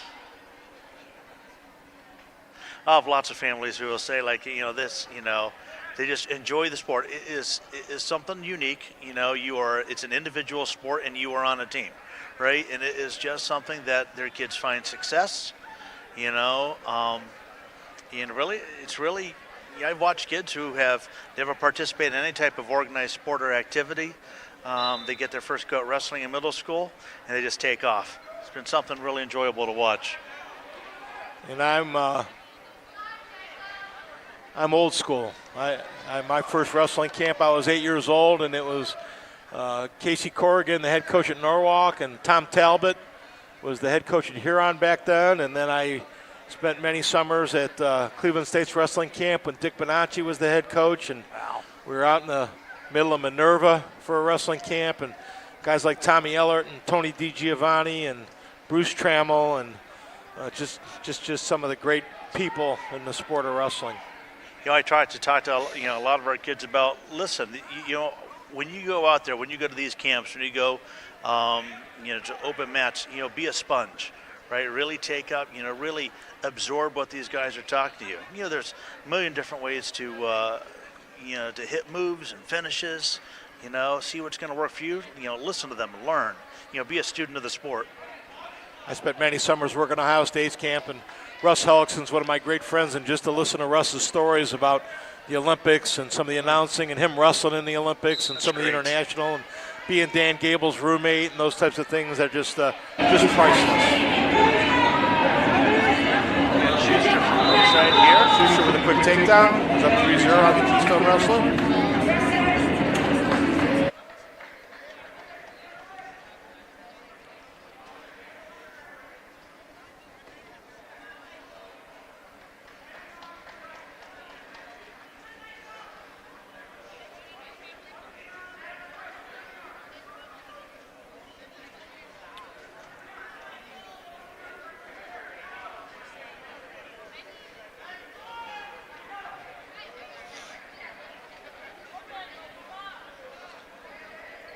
This may be guard lock from Keystone here. Schuster trying to pressure ahead, and Keystone wrestler doing a nice job of getting back to her base. Schuster's going to need to flatten her out.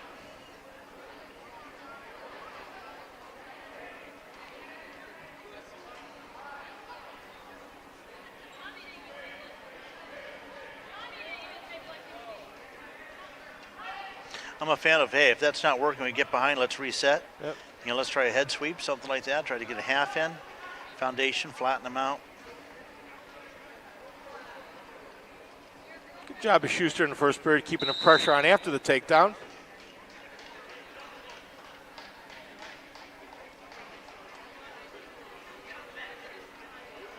Keystone wrestler defers.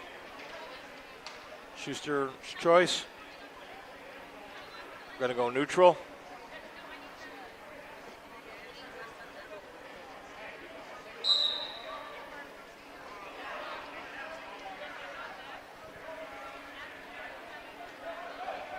Oh, nice fireman's carry by Keystone to the back there. Gets the 3 points.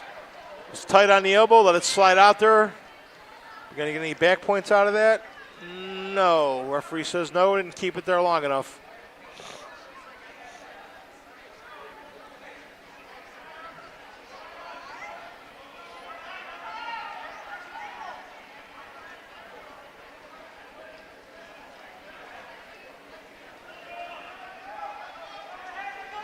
Nice head lever by the Keystone wrestler. Got blood. We got blood time here.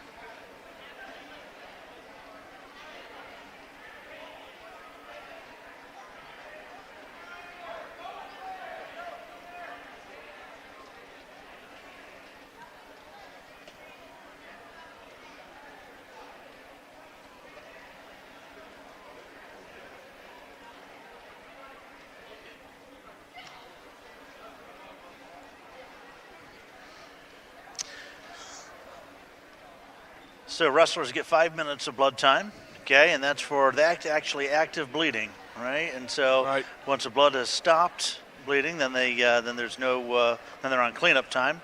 That's not charged against the wrestler. And unless you've had and until you've had a nose plug shoved up inside your nostril, and you try to breathe and wrestle, you haven't experienced anything. Well, they moved away from some of the archaic things. I used to keep a styptic pencil too. And I'd get a little water on that styptic pencil. If I had a bleeder, it'd go up the nose there, and it would cauterize that pretty quickly. Sure. What year was that? In the late 80s and early 90s. I learned that trick from Mike Antonishin over at Westlake, though. Okay.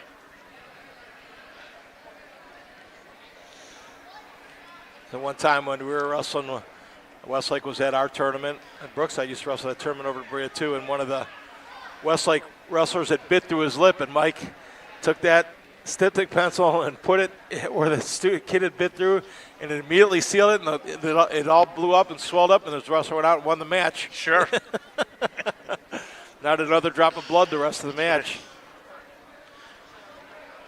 Guys, you bite their leg, just smear as much petroleum jelly as you can in that lip. Burn up all your blood time. 3-3 here in the second period. Keystone and Brookside. Keystone wrestler on top, trying to go to the cradle. Nice job by Schuster coming through on the reversal. Take a 5-3 lead with inside of 30 seconds to go here in the first period. I think we're in the second period, actually. Yeah.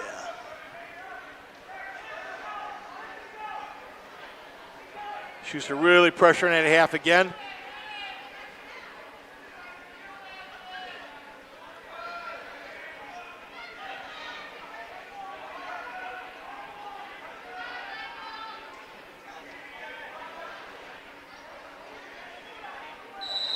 And that's the way the second period will end.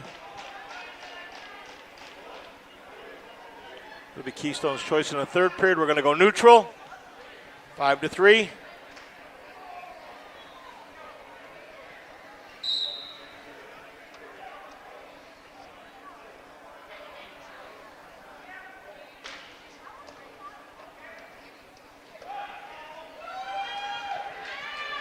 Try to carry again.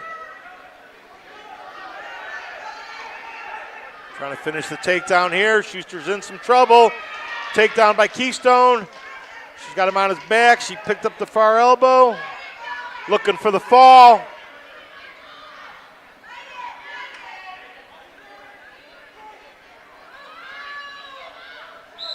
Gets the fall. Keystone the winner by fall in the third period.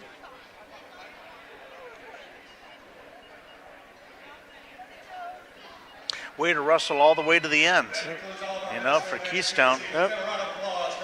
Stayed at it. Good job by the middle schoolers. The varsity wrestlers beginning to warm up here. We're going to take a short break here Varsity will be warming up. We'll be getting here started shortly. Our first matches tonight on the gray mat will be Brookside versus Keystone. On the red mat, Clearview versus Ferguson.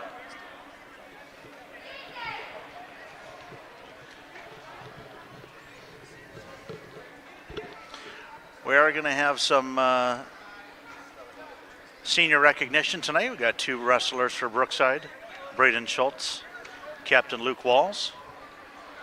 Our athletic director, Mr. Chris Atkins, will be doing the ceremony tonight. Probably see him at the half-court line. We're going to head it down to the mat side here for in short minutes here. We're going to have a pre-game interview with head coach Jim Patrizzi for the Brookside Cards here after this short break.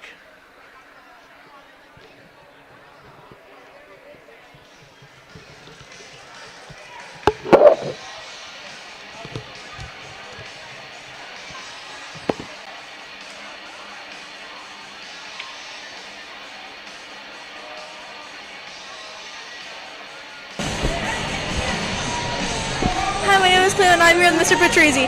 So, with the start of the season, what are a few things that you're most proud of with the team? I think just our overall fight. We've stressed being comfortable, being uncomfortable, and I think we've done that for the most part. So I'm very proud of the fight that we've shown during the season and also the way we've progressed from the first day of practice to tonight, and hopefully that'll show in our double duels here with Keystone at Oberlin. Between going at home and away, is there any added pressure? I think more pressure at home. You're in front of your home crowd. You're in front of a bunch of your supporters. You know, when you go on the road, you're in an unfamiliar environment, so you tend to see how they perform in that. But when you're home, you're in front of your crowd. They tend to want to do better in front of their home audience. So I think a little more pressure at home than away. But it depends on where you're going and what tournament or match you're going to. For any next events, do you have any plans on where it is and how you guys will do? Yeah, so next week we'll finish out our LC8 dual schedule. We'll go to Wellington where we'll wrestle Columbia and then a team to be determined. And then right after that, the next week is our conference tournament at Clearview. So we're all gearing up for February 22nd for the sectional tournament, which is the start of states. How do you think you'll do with those? Well, we'll see. We got a young team, but they're fighting hard. You know, conference is really their first taste of quote-unquote postseason. But we have a lot of guys, wrestlers who did that last year. And then it all depends on where we go for sectionals. So we'll have a better idea once we get towards like the second week of February. Okay. I think that's about it, so I'll send that back up to the main camera.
Before the start of tonight's matches, we'd like to take a few moments to honor our 2024-25 Brookside Wrestling seniors and their families. Please join us as we celebrate their past and current accomplishments and their future plans. Before we recognize the Brookside seniors, we want to take a moment to congratulate all of the seniors here tonight representing their schools on the mat. If you can stand to be recognized when you hear your school name. First, the seniors from Clearview.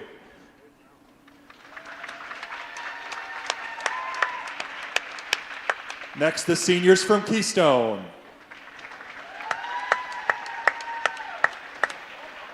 And the seniors from Oberlin. Congratulations to all of you for great careers and good luck to you the rest of the season. Our first Brookside senior tonight is Braden Schultz. Braden is the son of John Davis and Stephanie Rader. He has earned 3 varsity letters as a member of the football, basketball, and wrestling teams. Braden is also involved in unified sports. And after graduation, Braden plans on attending trade school to study towards a career in HVAC. Braden Schultz. And our second Brookside senior is Luke Walls.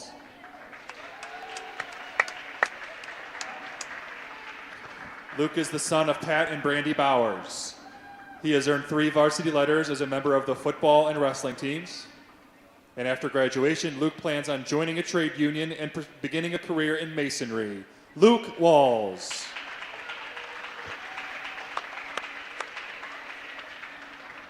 Let's have a final round of applause for both of our 2024-25 wrestling seniors and their families. Congratulations.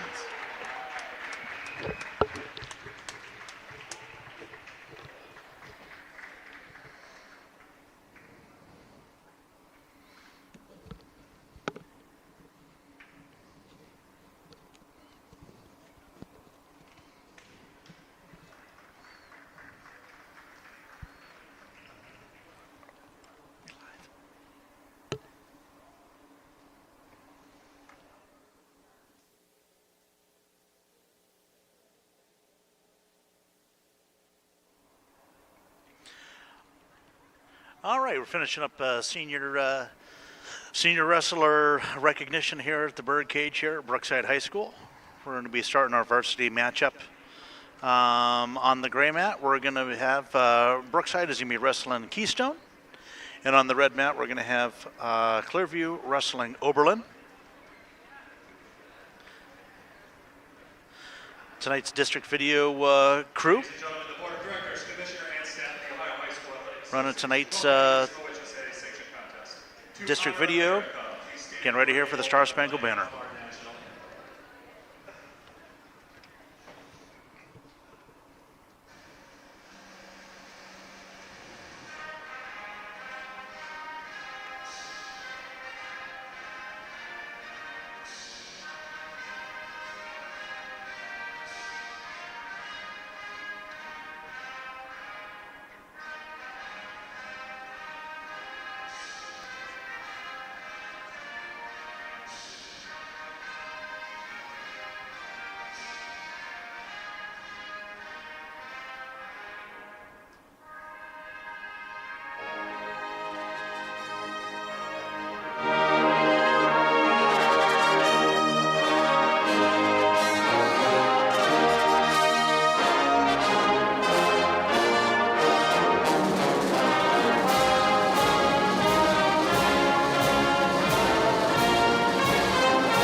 As the host of tonight's matches, the Athletic Department of Brookside High School welcomes you to tonight's LCA Double Duel featuring Brookside High School, Clearview High School, Keystone High School, and Oberlin High School, and thanks you for your support of high school student athletes. The officials assigned to tonight's matches have met the requirements set by the OHSAA and have been approved by all schools to provide their important role in tonight's matches. The officials for tonight are Matthew Bowman, Christopher Cabot, and Todd Seafelt. The athletes, coaches, and officials are guests at Brookside High School, and fans are asked to respect the effort each of them has put forth preparing for tonight's contest. We ask all attending to show courtesy and respect for fellow fans, officials, coaches, those administering the contest, and of course, the student athletes competing here this evening. Thanks to all in attendance and good luck to all teams. Our first match is on the gray mat, the Brookside Cardinals and the Keystone Wildcats. On the red mat, the Clearview Clippers and the Oberlin Phoenix.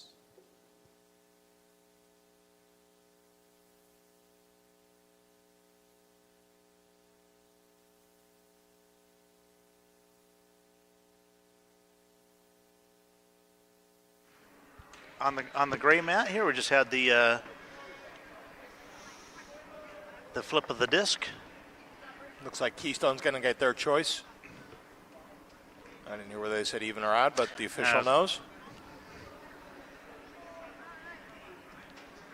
That signifies which wrestler will get his choice in the second period of the even or odd matches and who has to present the wrestler on the mat first at those weight classes. Keystone comes in at 3-1, defending LCA champions from last year. The Brookside Cardinals come in at 1-3. A lot of good things happening here at Brookside as well. Looks like we're starting off at 106 pounds. Brookside will take a forfeit, 106. Looks like Trip Taylor taking the forfeit for the Cardinals there to start off with.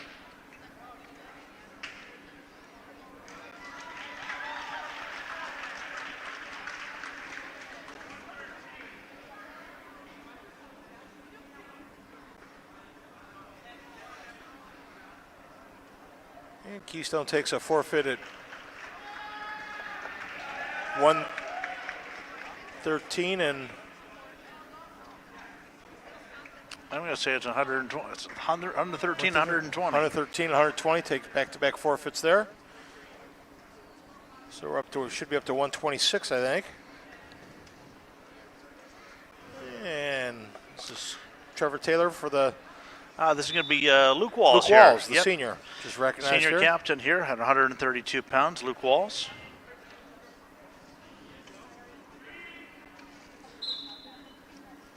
So wrestling, I'm going to say it's Dimitri Ruby from Keystone.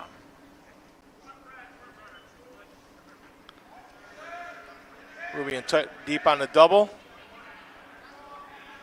Walls trying to counter. Brings him back to the mat, gets his 3. As they step off the mat, Ruby had 3-0, favor of Keystone. Walls down in the center, 1:39 to go in the first period.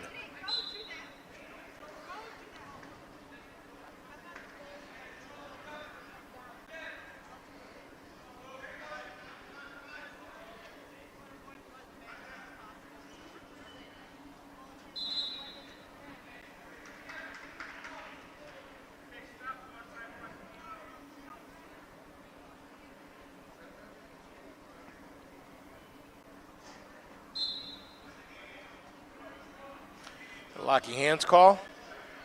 Gets the 1-point escape, so we got a 1-point escape and a 1-point technical violation.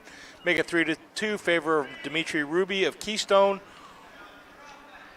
over senior Luke Walls for the Cardinals.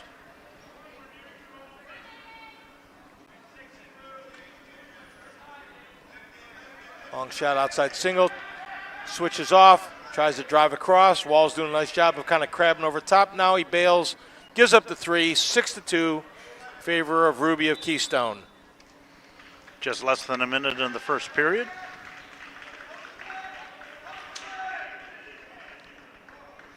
Ruby fights the half in, got it in deep. Walls trying to find an arm through on it. Does get the arm all the way through. 4-point near fall for Ruby. Takes a 10-2 lead. 26 seconds to go here in the first period.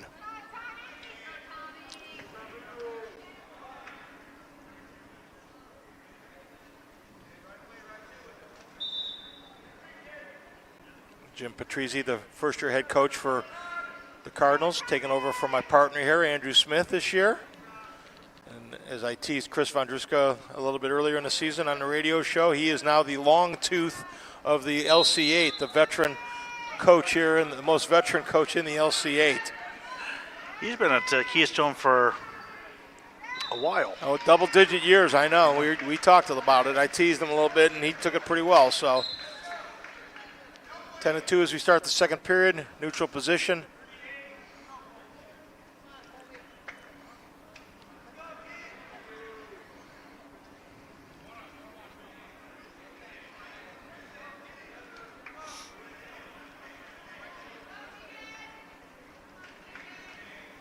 kind of backing out, getting Walls to chase him. It takes a long shot there. Low shot single with his head outside. Walls trying to crab over the top here. Ruby gets the arm out around the waist, picks up the 3 for the takedown. 13-2, favor of Ruby of Keystone. Goes right to the power half. Trying to stretch Walls out here on the bottom. Nice job of getting back to his base by Walls. Now to his feet, working the hands pretty good. And Ruby right back into that pressure on top. Minutes to go here in the second period. Now Ruby's got that half in again pretty deep. He's got plenty of room to work here. Walls does a nice job of slipping the arm back out there. Now Ruby trying to go to the near side cradle. He's got it locked up. He's not in a good position to turn it from there. He's trying to adjust the cradle. Walls doing a nice job of keeping that far hip away from him. Sometimes when trying that near side cradle, try to kind of fall off the back side if he can get over there.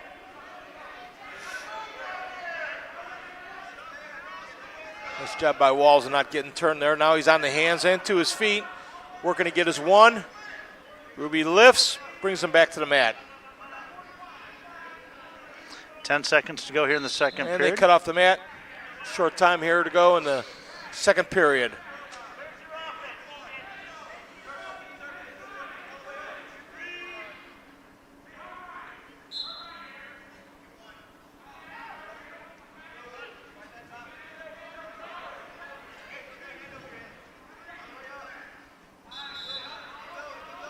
And we'll be 13 to, oh, we're going to get 3 near fall out of that for Ruby. 16-2, favor of Ruby as they enter the third. Ruby goes down. The escape, if he gets an escape here, that'll make it the tech fall. It's probably from a strategy perspective what Ruby's trying to do here.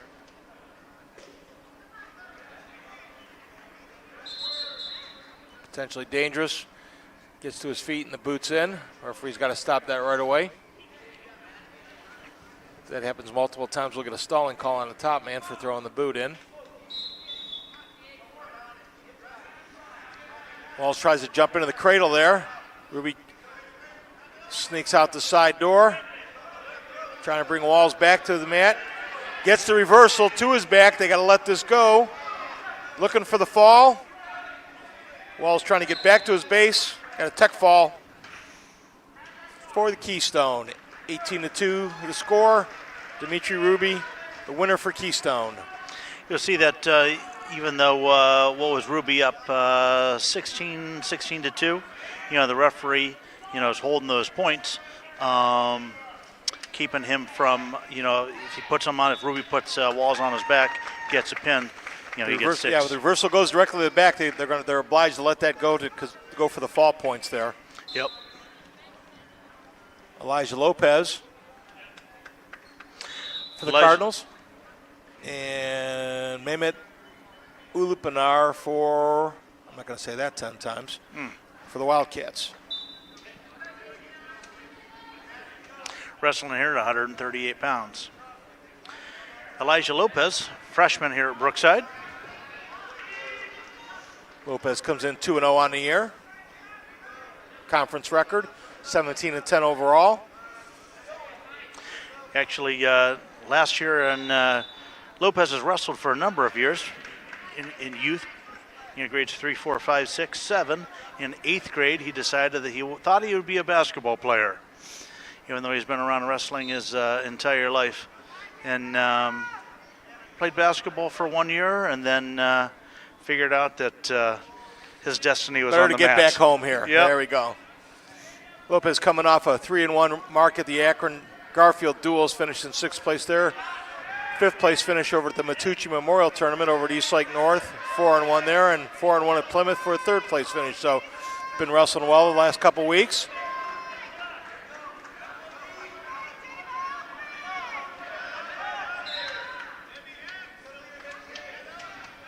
Keystone wrestlers done having his shoulder looked at here.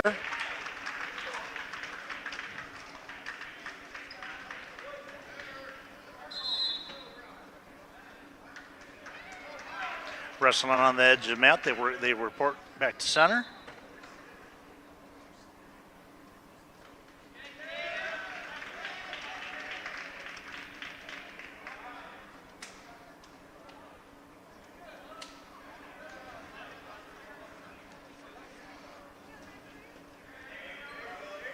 Looping our in, trying to finish.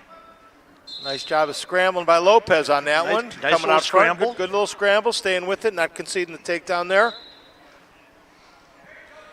Nice straight shot double, got to finish it off now. He's got to trap the legs. Keystone wrestler coming around back. Good action by both wrestlers here. Got Lopez's leg up now. He's going to get that whizzer in. Try mule kick out Lopez of that. trying to mule kick out. They're off the mat. No points. Good action. Both wrestlers getting after it here on their feet. No score here. 1 minute left to go in the Lopez first with period. the shot. Keystone blocks with the underhook. Lopez comes up with the bundle arms. Now tries to pummel back inside.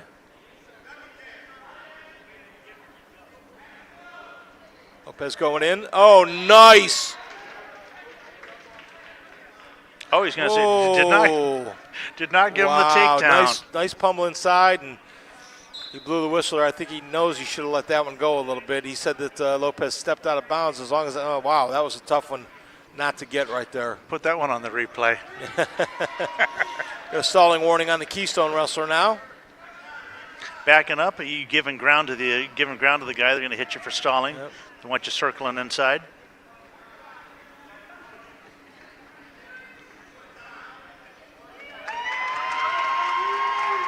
.15 seconds to go here in the first period.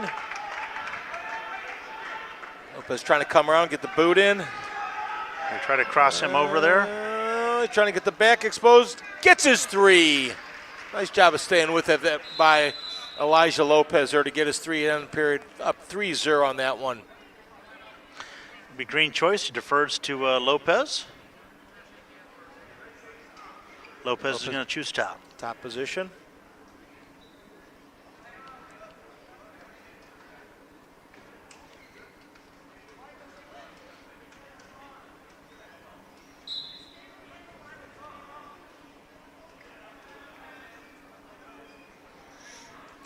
Lopez trying a little head lever.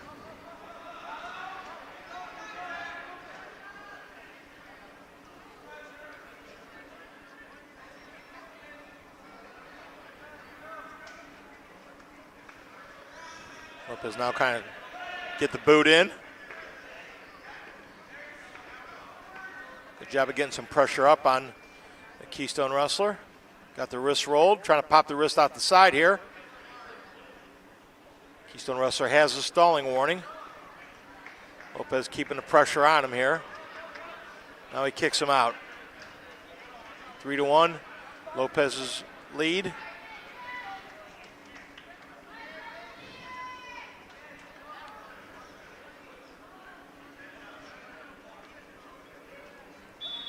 Minute to go here in the second period. Lopez of Brookside leading. Keystone going to finish off here. Looking for another three here. Nice job of coming around behind. 6-1 favor of Lopez of Keystone.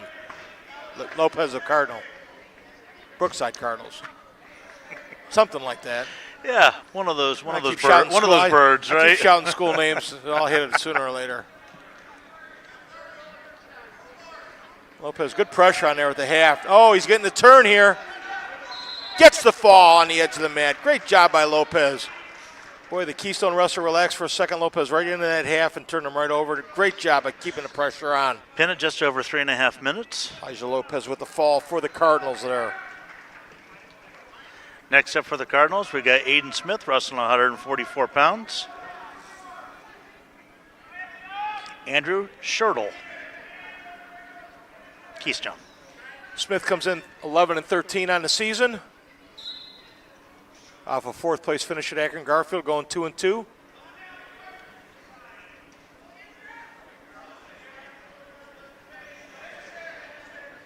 Try knee High pound in. crotch. Now he's keep chasing on that.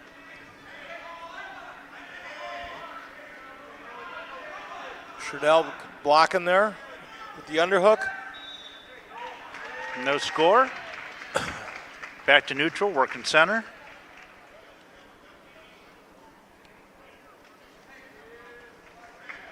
Aiden's been really working on trying to get the fakes going. Got that front headlock in.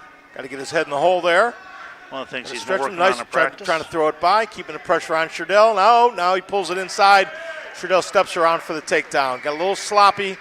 Let the pressure off for a second. Sherdell snuck around, kind of a half duck there. Pick up a takedown, leads 3-0 for the Wildcats.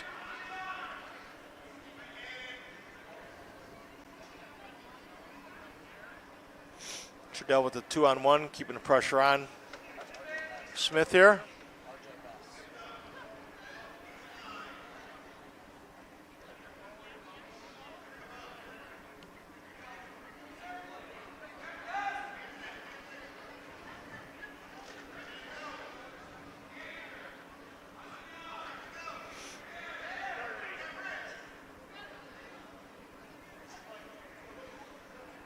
Sherdell really kind of keeping Smith's hips trapped to the mat here.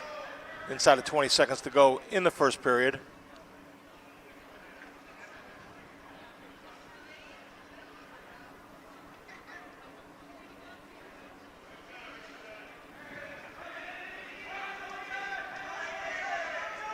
Sherdell walking around, got a cradle locked up. Not enough time to bring it back and score. Sherdell's choice. He defers. Sherdell's going to go down and start the second period with a 3-0 lead for the Wildcats. As we enter the second period here.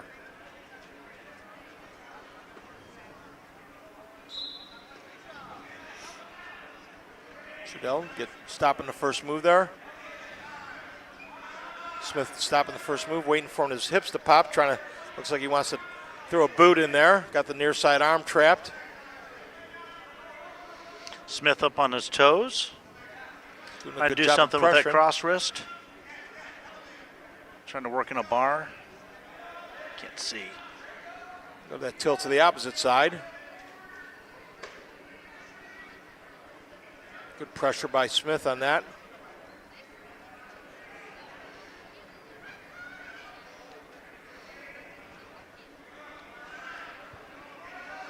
Trying to think about that head lever. Yeah, trying to roll the wrist back inside there. Sherdell's worked his way up off of his stomach onto a base now.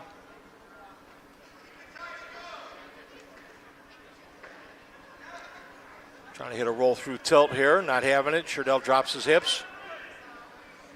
Sherdell not really doing a whole lot off the bottom here. See the referee down there yelling at him, looking for some action down there. Smith running the bar.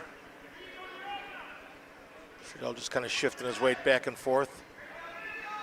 Sherdell got that bar up there tight. Slides out. Sherdell steps and clears, gets his 1 point. 4-0 favors Sherdell for Keystone. 25 seconds to go here in the second period. So Smith, a lot of good pressure, but not able to turn Sherdell there in the second period.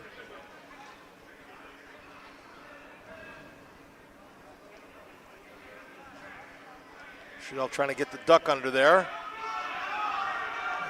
Smith got to stay square with him. Short time. Gives up the 3 right at the end of the first period, though.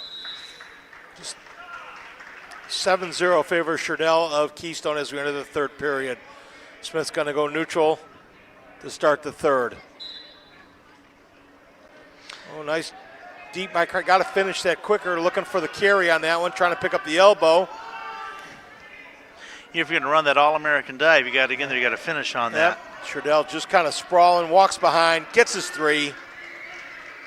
10-0 favor of Sherdell of Keystone.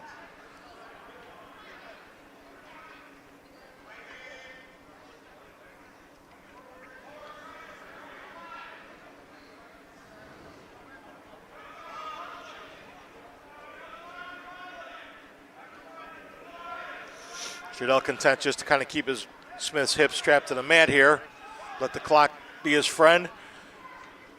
Minute 15 to go in the bout here. Comfortable 10-point lead. Currently at enough points for a major decision. So we'll pick up a bonus point on this one. That would be a 4-0 victory. Inside of a minute to go now.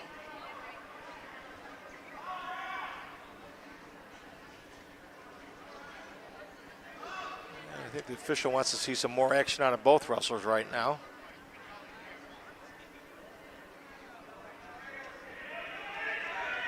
Sherdell going back to that cradle that he couldn't finish off in the first period. He's got it locked up. Brings Smith back. He's going to pick up points and the fall. With 29 seconds to go in the third period, Sherdell of Keystone with the fall over Smith of Brookside.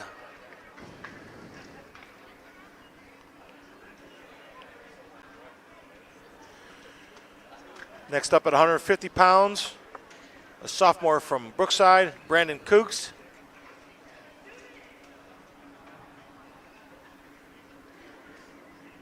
And from Keystone, I think we got Micah Comito.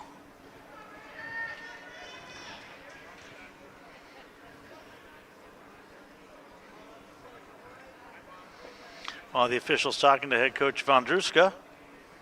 Getting ready to roll our district video club here. We got a full crew tonight. Aubrey, Kayla, Coach Jordan. Patrizzi over looking at the weigh-in sheets. Natalie, yep. While they're doing that, I'm going to take a peek too.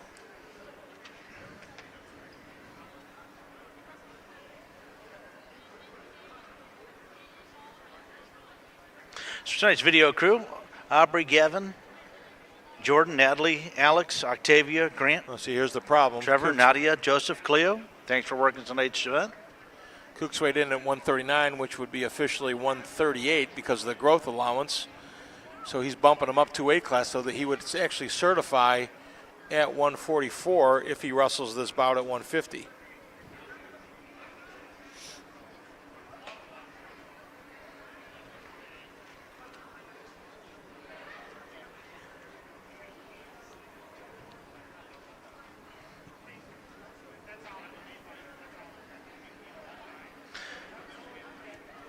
You can technically only bump him up one weight class, and he's officially a 38-pounder, so he could wrestle 44 without the recertification.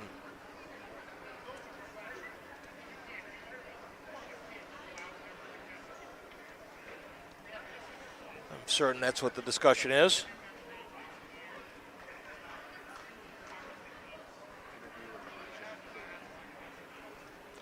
Coach Patrizzi walks away shaking his head. I see him signaling 2. That means he's bumping up 2 weight classes, so they're going to forfeit. Yep, while they're in to that. Comito. We had a sideline interview down there with Elijah Lopez. Hi, my name is Cleo, and I'm here with Elijah Lopez. So with the match that you played, how do you feel about winning that?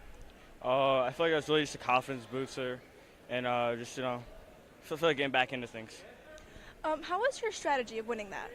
I feel like when I wrestle at my own pace, I feel like nobody can really beat me. So I feel like that's just my main goal. And like going to the OCA, it's a tough conference. So I feel like that's the way I kind of roll. So yeah. You just gotta have confidence within it. Yeah. So send it back up there.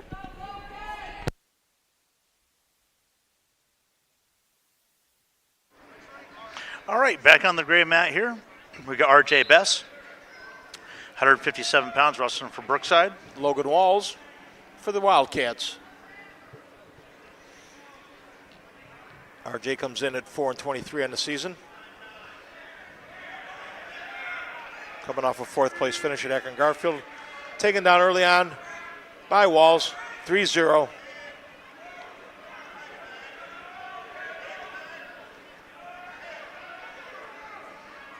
Sometimes when I try to teach kids, like, hey, when you try to get that escape, I like clear away from them, right, so you can get your 1, rather than just trying to stay engaged, okay? Then there's no change of possession, change of control.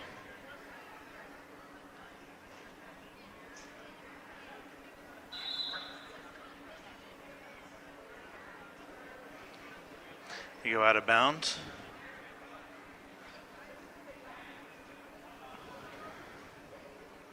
RJ gets set in referee position.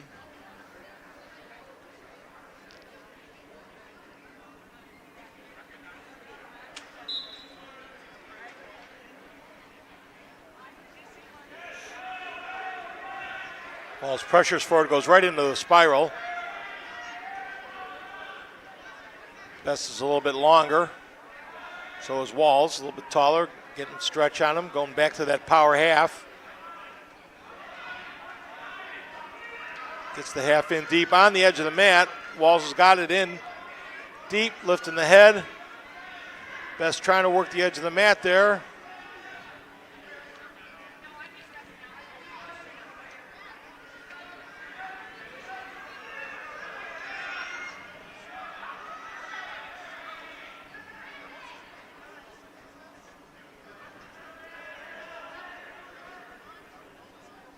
Short time here, 23 on the clock.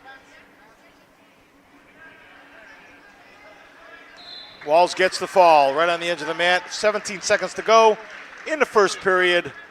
Logan Walls, a Keystone, the victor over R.J. Bess of Brookside. Coming up at 175 pounds, Jackson D. Batiste.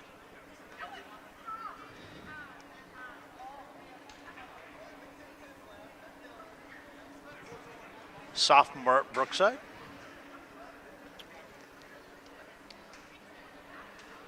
He's out for a period of time on injury, start of the season. I think this is his second tournament, second event back, wrestling here for the Cards. Is Keystone going to take a forfeit here at 65, or is that you're going right to 75? Might be the 65 65. wrestling. Yeah. Keystone takes a forfeit there. So I'm not sure if we're seeing Leland Colin or Nick Linden here at 175.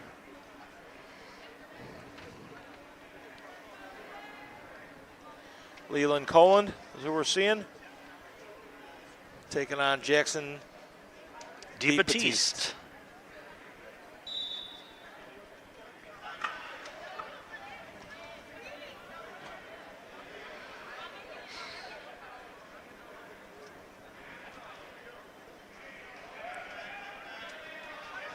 Try to block those hips. Laces down. D. Batiste trying to block. He's got to keep his head down to the mat. Batiste got to keep the pressure on him there. That's it. Yeah. Nice job making him carry the weight. Works into the underhook. Don't bring the legs back in. Keep the legs back. And keep that pressure on the front headlock there.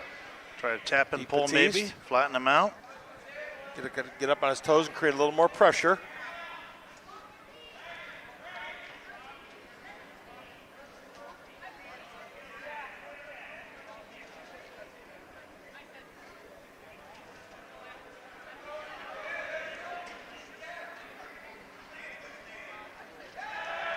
Heavy hips there. Cologne in with straight shot bully double for the takedown for three. Right to Batiste back. Batiste fights back through to the base. 3-point near fall for Cologne. They go off the mat. 6-0 favor of Cologne. Leland Cologne of Keystone. I think he gave him 4 near fall on that. I did give him 4. 7-0. Must have had an extra swipe in there.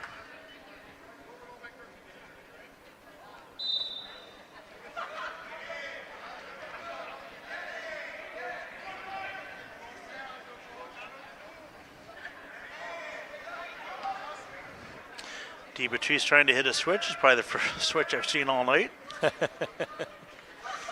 Lost art. Yeah. The lost art of the switch. They still teach it.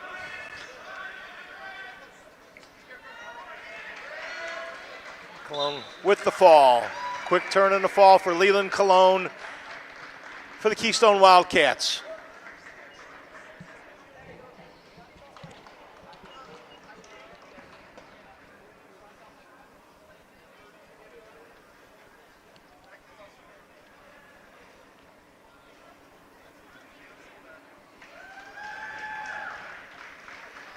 $182. I think that was Nick Linden taking a forfeit there. So we're up to 190. Braden Schultz for the Cardinals. Actually, this is a 215 match here. 215. Okay. I don't know if that was a 90. If that was a 90 before, that may be Had to forfeit at? Had a forfeit at. We got Jackson Giotto here, sophomore wrestler at Brookside, wrestling 215. Taking on state-ranked Jordan Fulmer for the Wildcats. I don't think that's Jordan Fulmer out there. It is not.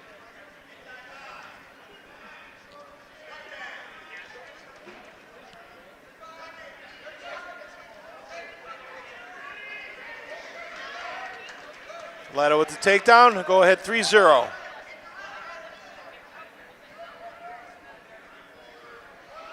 Giotto tried to keep forward pressure on him.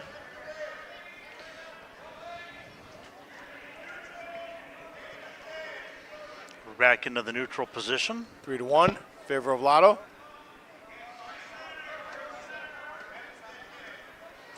One minute to go in the first period.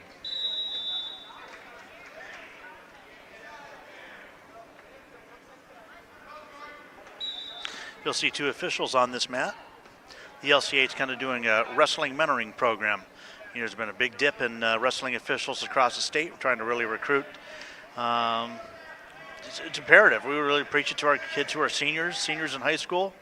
You know, something you want to do when you get out of school is get connected to the sport. Become a wrestling official. Boy, a takedown on the fall for the Keystone wrestler right on the edge of the mat. Lotto just kind of relaxed for a second. Next thing he knew, he was on his back. So Keystone wrestler kept after it, gets the fall. We got the anchor here at 285 pounds. We got Brandon Bowen, who weighed in at 223 pounds today. You know, the heavyweight weight class can go all the way up to 285. Justin Rounds for the Wildcats. Braden Bowen was a district qualifier last year. You know, some guys that are wrestling heavy that are a little bit lighter in weight, like 225, 230 pounds, like they can have a little bit more agility. You know, sometimes they can have a little more quick reaction. Bowen 22-13 on the season, 3-1 in the conference. Coming off a fourth place finish at the Akron Garfield Duels. Finished fourth early in the season over at the Pinner tournament. Saw him over there. Big tournament over there at Cuyahoga Heights. And we love running that. That's fun for us. Listen to those guys from Waynedale, though. Yeah. Waynedale was actually, Brookside was at another tournament. Oh, they were at Plymouth. They went to Plymouth earlier this year. Waynedale was there, too. It's kind of turned into a Waynedale dual meet against everybody else. Waynedale against the world. Coach Lou Stanley, National Wrestling Hall of Famer. Got a great squad down there. Top 5 squad in the Waynedale's Division always had a 3. nice program. Yep. Rounds in on the single. Round back. Gets Bowen to the mat. Takes a 3-0 lead.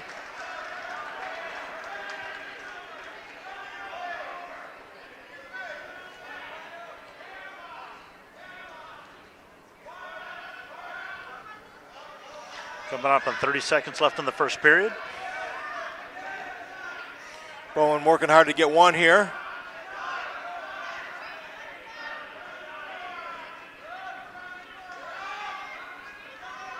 Get some hand control, trying to work back to the center. Rounds brings him back to the mat on the edge.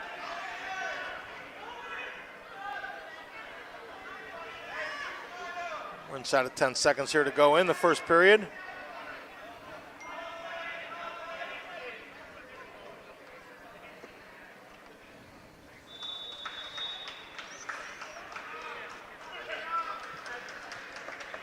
First period ends 3-0, favor of Rounds of Keystone. Second period, it'll be his choice. He defers. Rounds defers to Brookside. Brookside will go on top to start the second period.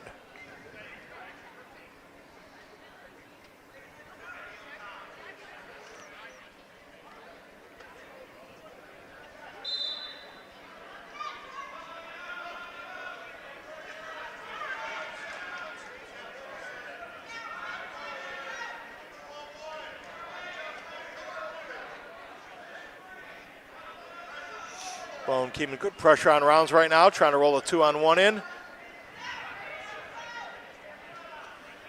Rounds is a tall heavyweight, trying to keep him extended.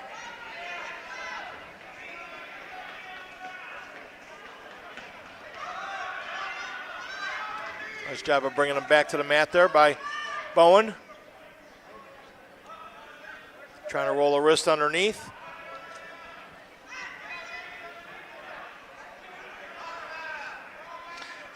Bowen I know Bowen trying to get a 2-on-1, trying to flatten him out. Got to get behind. Pressure him back there. Got to pick up the wrist. Rounds kind of posts up into a stand-up there. Turns out and gets his one. 4-0 in favor of Justin Rounds of Keystone. 50 seconds to go here in the second period.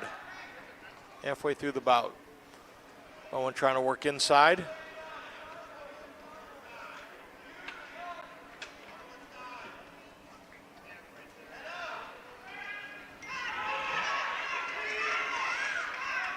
Well, just a little slip by Bowen, and Rounds just comes behind him.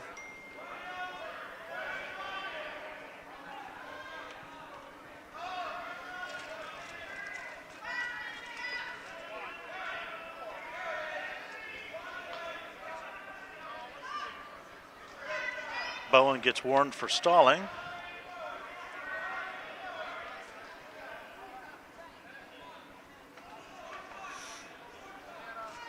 One of the disadvantages when you're a lighter heavyweight, when you get a big guy on top of you, that really kind of wears you out a whole lot quicker. Those guys, hey, nothing like having the 280-pound guy laying on top of you. It's okay when you can stay on your feet and you can use your quicks on it, but when they get on top of you, and when I had big heavyweights, I just used to teach them, make them carry your weight. Sure.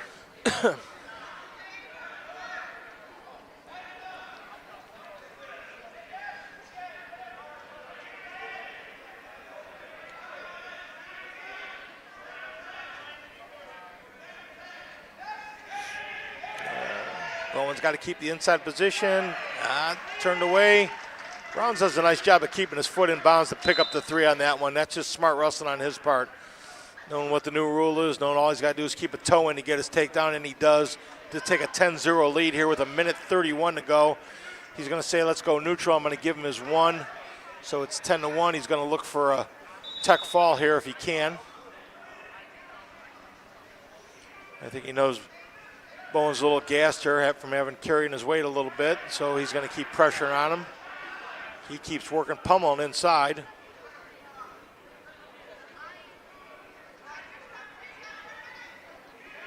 Bowen's trying to work the overhook. Brown's just using that leverage on him, that taller.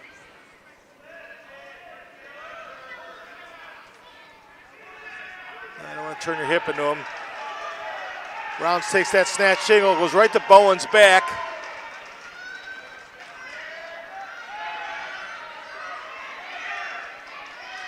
Bowen's got the half in deep. And he gets the fall. 43 seconds to go in the third period. Justin Rounds, the winner for the Keystone Wildcats.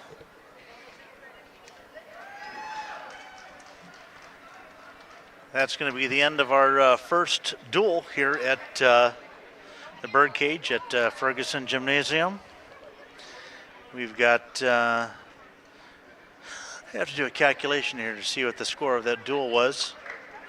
Got the ceremonial handshake. Where's the announcer's table? They got to help us out with this down there. Don't miss any future District Video Club events. Broadcasts here. We have a few more this month. Thanks for joining us here in Cardinal Community TV. Our next event will be next Wednesday, 29th. We'll see girls basketball action. Leading the night off will be JV Lady Cards taking on the Avon Eagles here at Brookside. Tip-off at 5:30. After that, Varsity will take on the Oberlin Phoenix with tip-off at 7. Never want to miss an upcoming event? Don't forget to hit that subscribe button, Cardinal Community TV. Give you alerts on when we're doing a live stream. District Video Club's proud to announce they're sponsored by the Sheffield Village Lions Club, AMVETS, Ladies Auxiliary of AMVETS, and the VFW, all located in the village of Sheffield and city of Sheffield Lake. If you're interested in sponsoring your business, organization, helping the District Video Club, please email the District Video Club Advisor, Mr. Paul Ferguson, pferguson@sheffieldschools.org. We're going to take a short break here. You're watching Cardinal Community TV. We'll be back in action here. Watch Brookside Cardinals take on the Oberlin Phoenix here shortly. Guys, my name is Alex, and I'm a sophomore here at Brookside High School. And I'm Trevor, and I'm also a sophomore here at Brookside High School.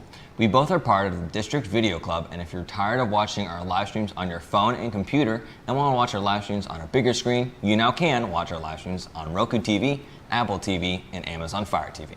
We will show you how to find us on the Roku TV, but the other two are very similar.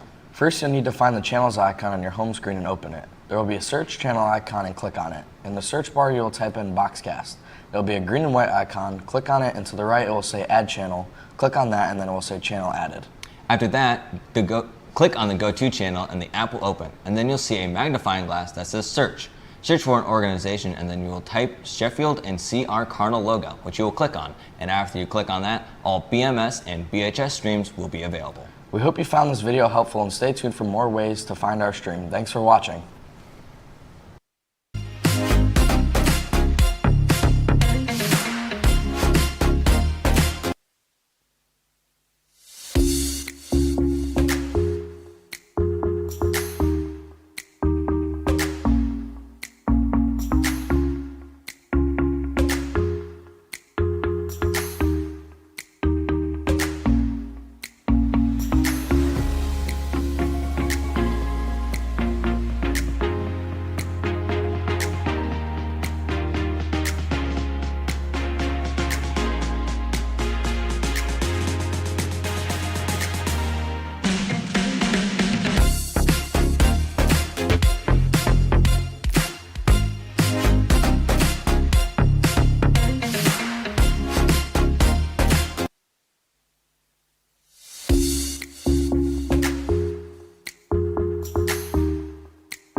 All right, we're back here live here at Brookside for the second duel of tonight's double duel, LC8 double duel. Here at Brookside with the Oberlin Phoenix. We're wrestling our own Brookside Cardinals.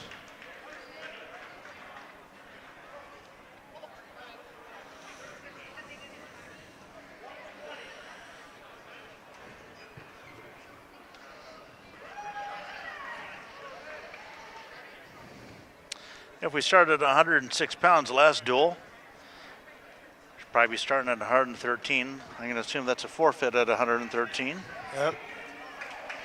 Do you have a forfeit at 120? I got a cheat sheet for you here, Coach. This must be Brookside and Oberlin. There we go.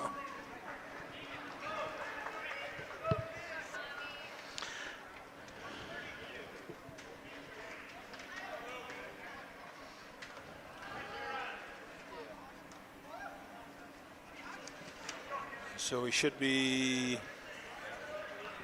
Tripp took the forfeit at 26. We should be at 132 pounds with Luke Walls. Luke Walls from Brookside. Tommy Bauer. Looks like that's Tommy Bauer. Tommy Bauer been around for a few years. I was going to say, it was a veteran Oberlin name. Bauer quickly with the takedown. Walls flattening out a little bit here. Bauer quickly into the arm bar.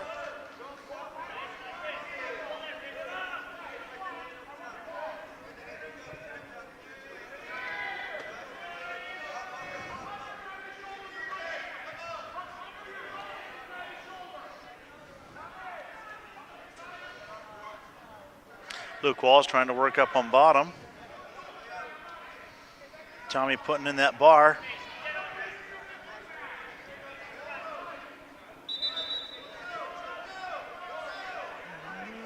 And he gets the turn. Not quite.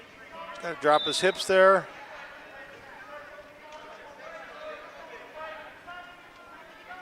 Lots of pressure by Bauer there on top.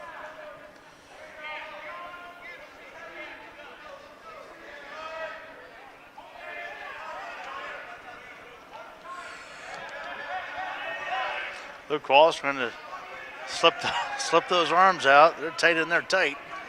Not the easy way of doing it, but whatever works.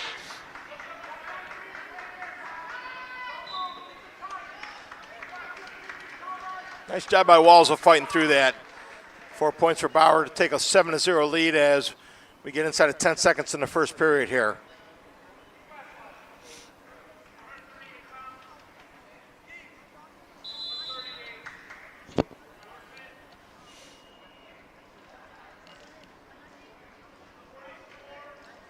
Coach Bremke from Oberlin asking the official about some near fall points.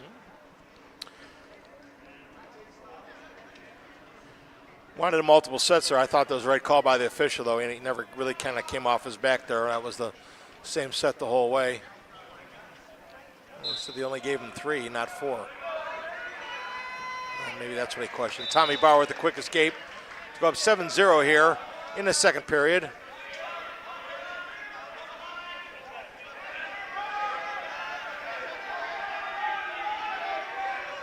Bauer with the takedown.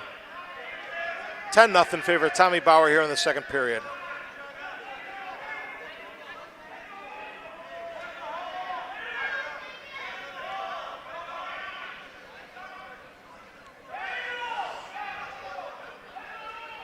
Bauer trying to work Walls back onto the mat there.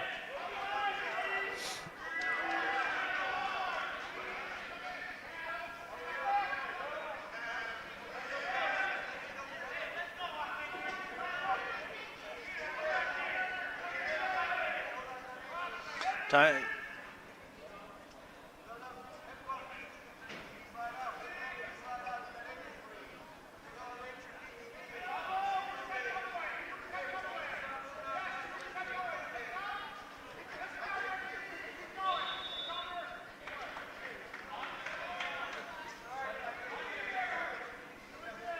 Boy, you're going to try to run that bar again. Really back pressuring hard again on that. A lot of pressure on Walls these first 2 periods with that bar. Bauer's doing a nice job with it. Walls doing a good job of fighting it off. This time Bauer up over top of it again. Walls trying to come through the other side. Walls trying to bridge through on that. This time Bauer dropping his hip on it. 12 seconds to go in the second period.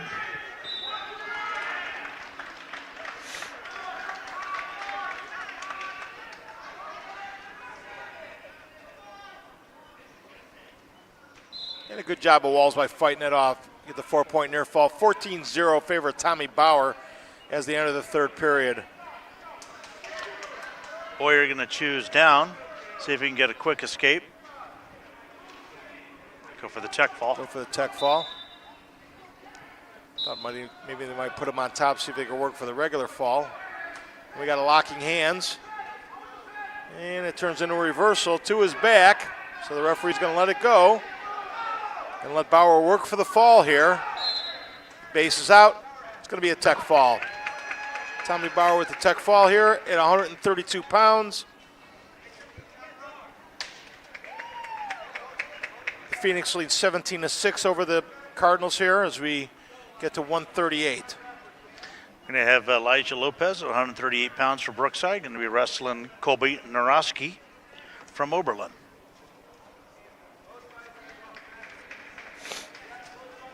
Elijah looked really good in his first match against the Keystone.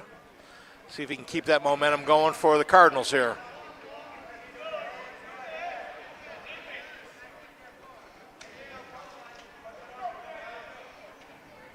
Again, we started at 113, so we'll finish up at 106.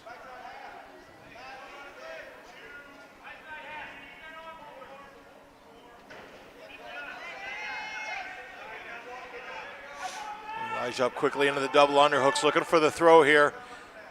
Trying to keep Warnarski on the mat. Now he steps off. Elijah looking for the home run there. You don't see a lot of guys, at that weight class trying to do the lock up and throw there. Yeah, he went right to the double underhooks. He'd rather throw him than know him at that point. Well, and some of those guys, when you get those double underhooks like that, you want to jack him up. Yep. Warnarski hitting it on the high crotch. Got his head outside, trying to finish. Nice job of Lopez chasing that around. Kind of squatting and working around here. This time he's got the hip trap. He's going to hold on. Warnarski does. See if he can hold on to those. He's got to get the hips back up. Now he's scooting. He's in a switch position here. Now he comes up behind. Lopez with the 3 for the takedown.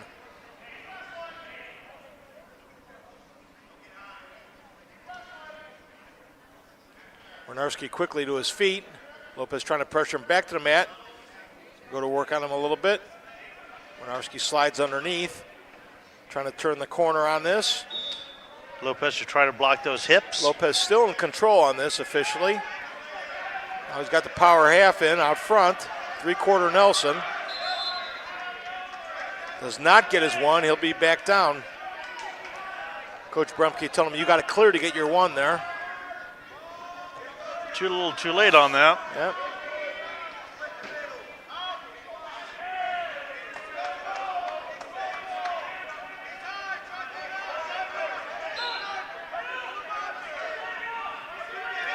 Warnarski quickly posts up. Lopez turns him out. 3-1 favor of Lopez of Cardinal here. 22 seconds to go in the first period.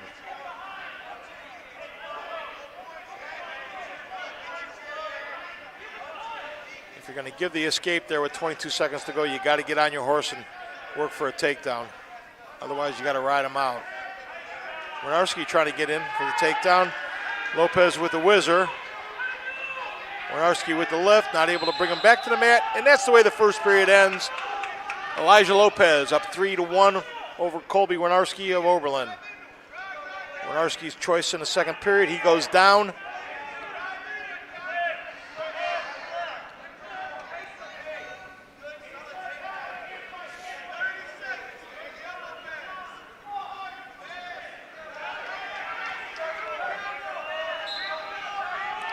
Elijah puts him on his feet. Wants to go takedowns with him, 3-2. Lopez in the lead.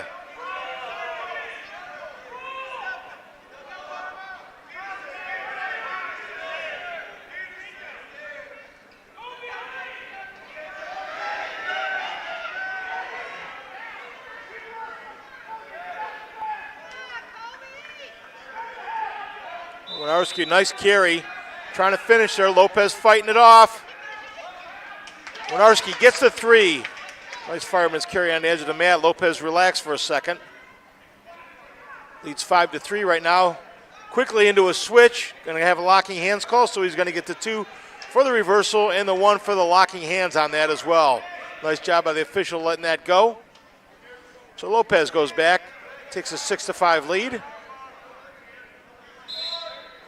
It's nice when we see the officials allow that to play through, right? Instead of kind of be real deliberate about allowing that and watching those moves unfold. Yep, not getting the quick whistle there, letting them play it all the way through.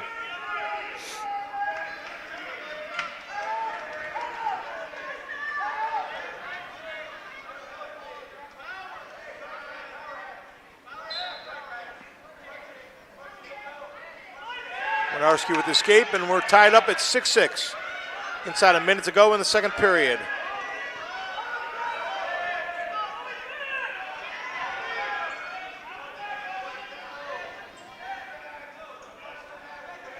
Winarski with a low shot single on it.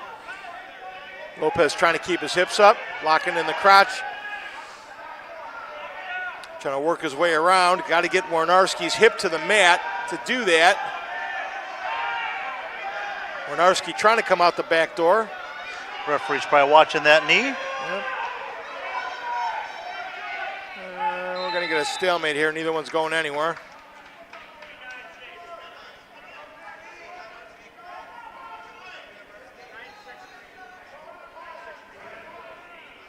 Lopez trying to get that leg back. Now we're short time now. He's got to hold on, not concede a takedown here. Nice job at tucking ahead. Winarski holds on, doesn't let Lopez spin behind him.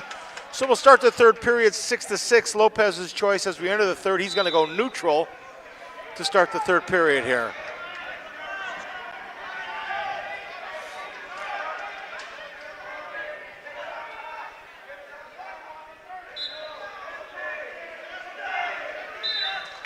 Winarski's been very, very aggressive on his feet so far.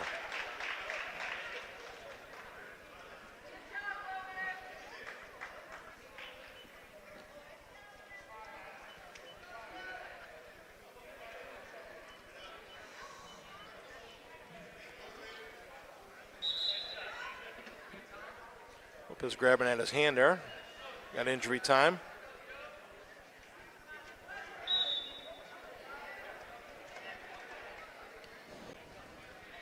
They start twisting on those fingers, Coach.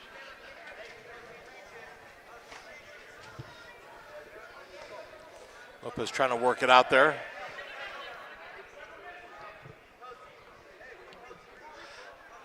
Oh, we got a replay here. Oh, it's dead.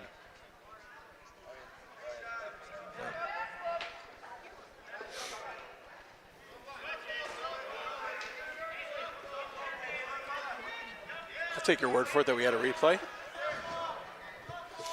I believe. I'm a believer.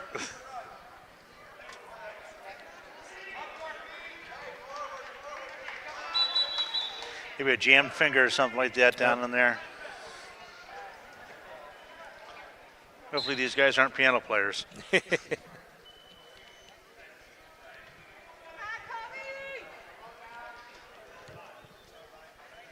Winarski tried a little throw by, outside head shot. Lopez with a half shot there. Comes up. Nice high crotch by Winarski trying to change that into a carry. Lopez fighting it off right there. Winarski really been the aggressor on his feet right now. Lopez was, in the first match, was the aggressor on his feet.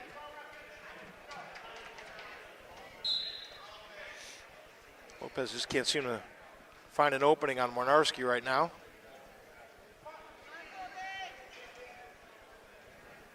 Minute left to go here in the third period. We're tied at 6.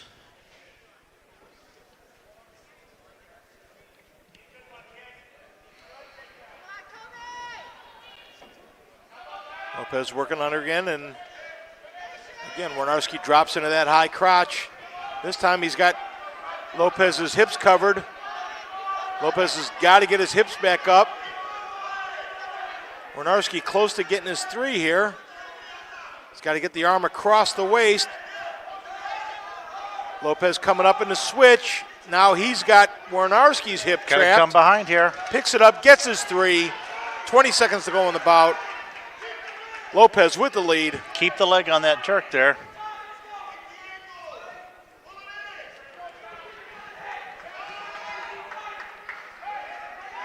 Kicks out Winarski. Oh, he stops for a second, gets a good sprawl. And Lopez is going to hold on for the win. We'll take that win 9-7 here. Decision. Elijah Lopez from Brookside. Makes the team score Oberlin 17, Brookside 9 as we head in 144 pounds.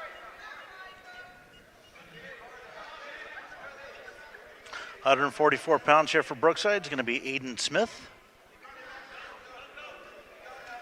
And for you to Phoenix, Javion Bates. Bates of Oberlin, Smith of Brookside, here at 144.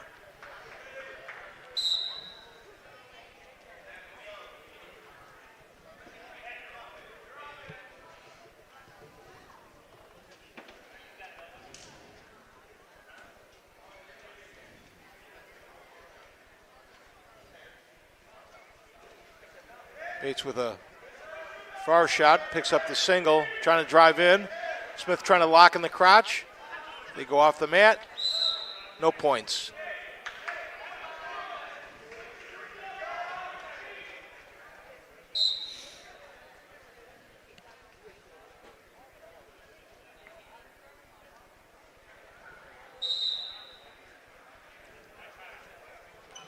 Little eye poke. Referee takes his time. We don't get injury time on it.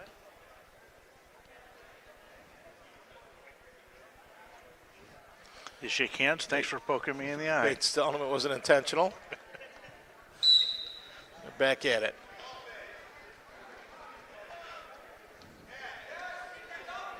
Smith with the high crotch. Now he goes to the carry. Keep the arm tight. He's got Bates to his back. Smith looking to finish him off here, looking for the fall. Nice carry. Got to keep the bottom arm, walk to the head. He's got the bundle arm now. He's going to say. He's got the bundle. Bates fighting off his back here. Smith gets the fall. Minute 10, a minute 5, minute 6 on that fall for. Makes the team score 17-15 favor of the Phoenix. Let's look at that fall again. Nice bundle by Smith. Does a nice job of keeping those arms pinned there and gets the fall. Good job on the bundle arms. Good job on the replay. Good position with the cameraman down there. Nice job. So we're 150, and this is where. Or is this isn't Kooks here, or is this Bess? This is R.J. Bess. R.J. Bess, yeah, because at 50 you can't take the forfeit, so we're at 57. And Bess is going to take the forfeit.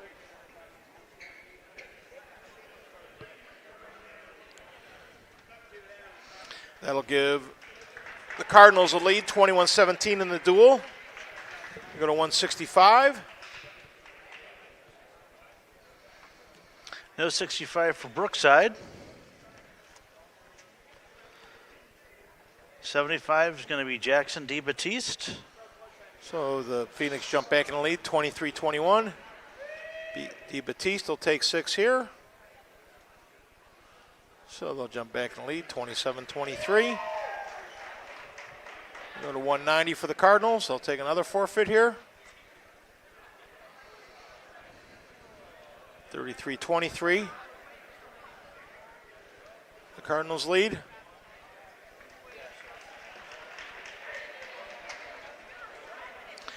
.215, we're going to have Jackson Giotto here, the sophomore from Brookside.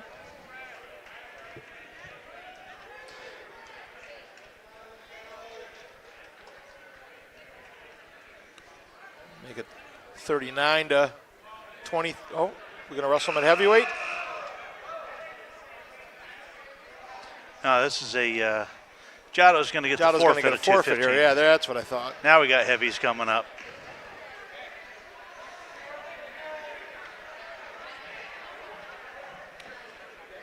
Bowen and Freeze.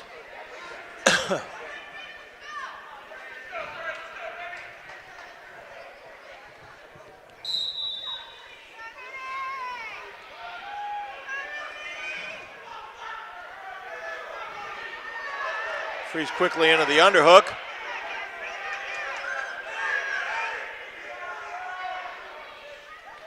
Freeze again jumping in that underhook, really trying to pummel inside. Pushing into Bowen here.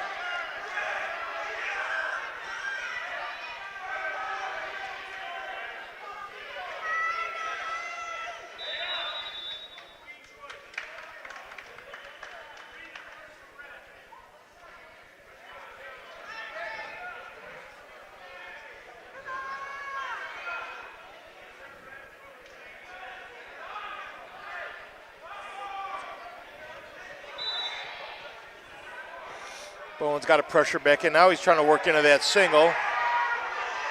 Freeze now trying to drop the weight on him in that front headlock. And Bowen trying to arch back on him. Gets his 3, got Freeze to his back. He's got to trap the head and try and put him away here. And he does. Braden Bowen gets the fall. Gives the Cardinals a 45-23 lead over the Phoenix. As we head in the last bout, let's see that replay there. Bowen kind of trapped underneath, drives into Freeze. Freeze falls to his butt. Bowen does a nice job of reversing his hips back on top and getting the fall. Good job of picking up the elbows on that. Here at our final match of the night here with the Cards, we have 106 pounds. Trip Taylor.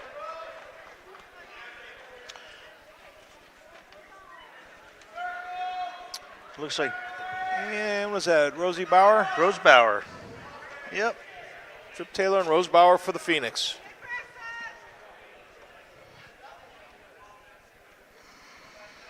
Trip Taylor weighing in today at 90 pounds. You talk to these guys, hey, he's a freshman, and when you're giving up a lot of weight. Like, there's just not a lot that you can do with that. Nice we job guys getting around back on the shot by Phoenix there, taking a 3-point lead there. Got the half in now on Bauer.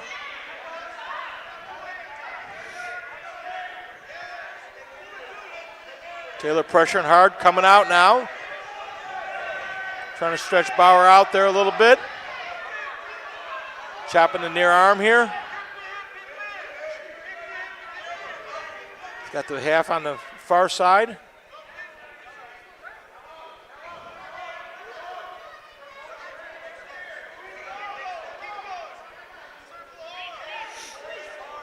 Taylor making Bauer work off the bottom there. Now takes the 2-on-1. She gets back to her feet. Nice job of Taylor bringing her back to the mat, keeping the toe in. Matt's Taylor's friend right now. Turns Bauer back onto the mat. Now pressures it back in. Inside of 15 seconds to go here in the first period. Taylor doing a nice job of riding on top, rolling that 2-on-1 in. Really taking a lot out of Bauer underneath there. Maybe neutralizing some of that size difference a little bit. And we'll go to the second period. Trip Taylor leading 3-0. His choice, we're going to go neutral in the second period.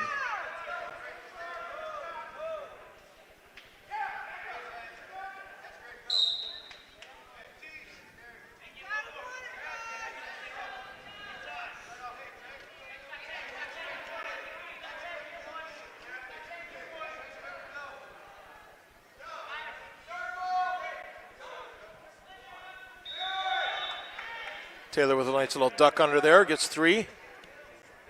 Goes ahead 6-0 here. Back to that 2-on-1. Pulls Bauer off the mat.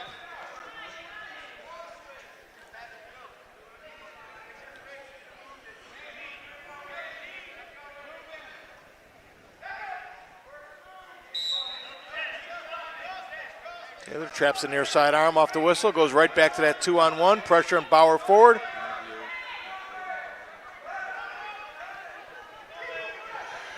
Nice job by Taylor coming out, running that half. Got back points coming. Taylor looking for the fall. Got to lift the head. Just again. Got the reverse half in. You have a wide base, head up. Yep, 52 seconds to go. A lot of time. A lot of time.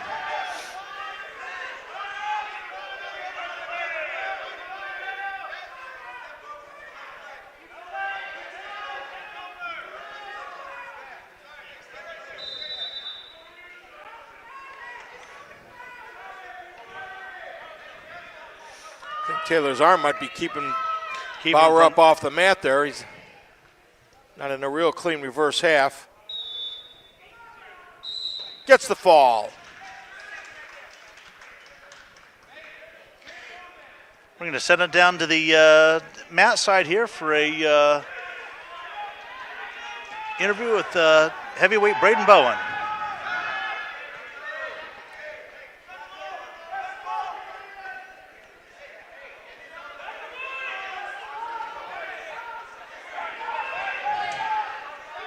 No interview yet. And the final score in this duel, the Brookside Cardinals 51, the Oberlin Phoenix 23. Thanks for Cardinals go to 2-4 on the LCH season. One duel left. Next week the Cards travel to Wellington, where they're going to wrestle Columbia. And then to be determined. That's kind of how it is in the LC8. Winners will wrestle the winners of the duel that night. Losers will wrestle each other. Thanks for tuning in to Cardinal Community TV tonight. Hope you enjoyed the broadcast. I think we got our interview going down there now.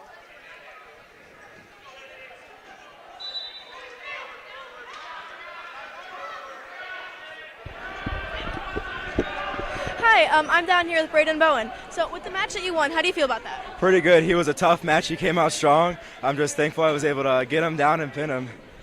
What was your strategy with winning that match? Not to worry about how much he outweighed me. Just go in, go strong, and work my good stuff, really. It's the best strategy of it all. It is. All right, I'll send it back up to finish it up. We hope you enjoyed tonight's broadcast. Next event will be next Wednesday, 29th. Sees girls basketball action, where the Lady Cards take on the JV Lady Eagles from Avon. Tip-off at 5:30. Varsity takes on the Oberlin Phoenix at 7. Thanks for supporting Cardinal Community TV. Here on behalf of the District Video Club and my partner, Tom Evans, hope you enjoyed tonight's broadcast. Have a great night, Cardinal.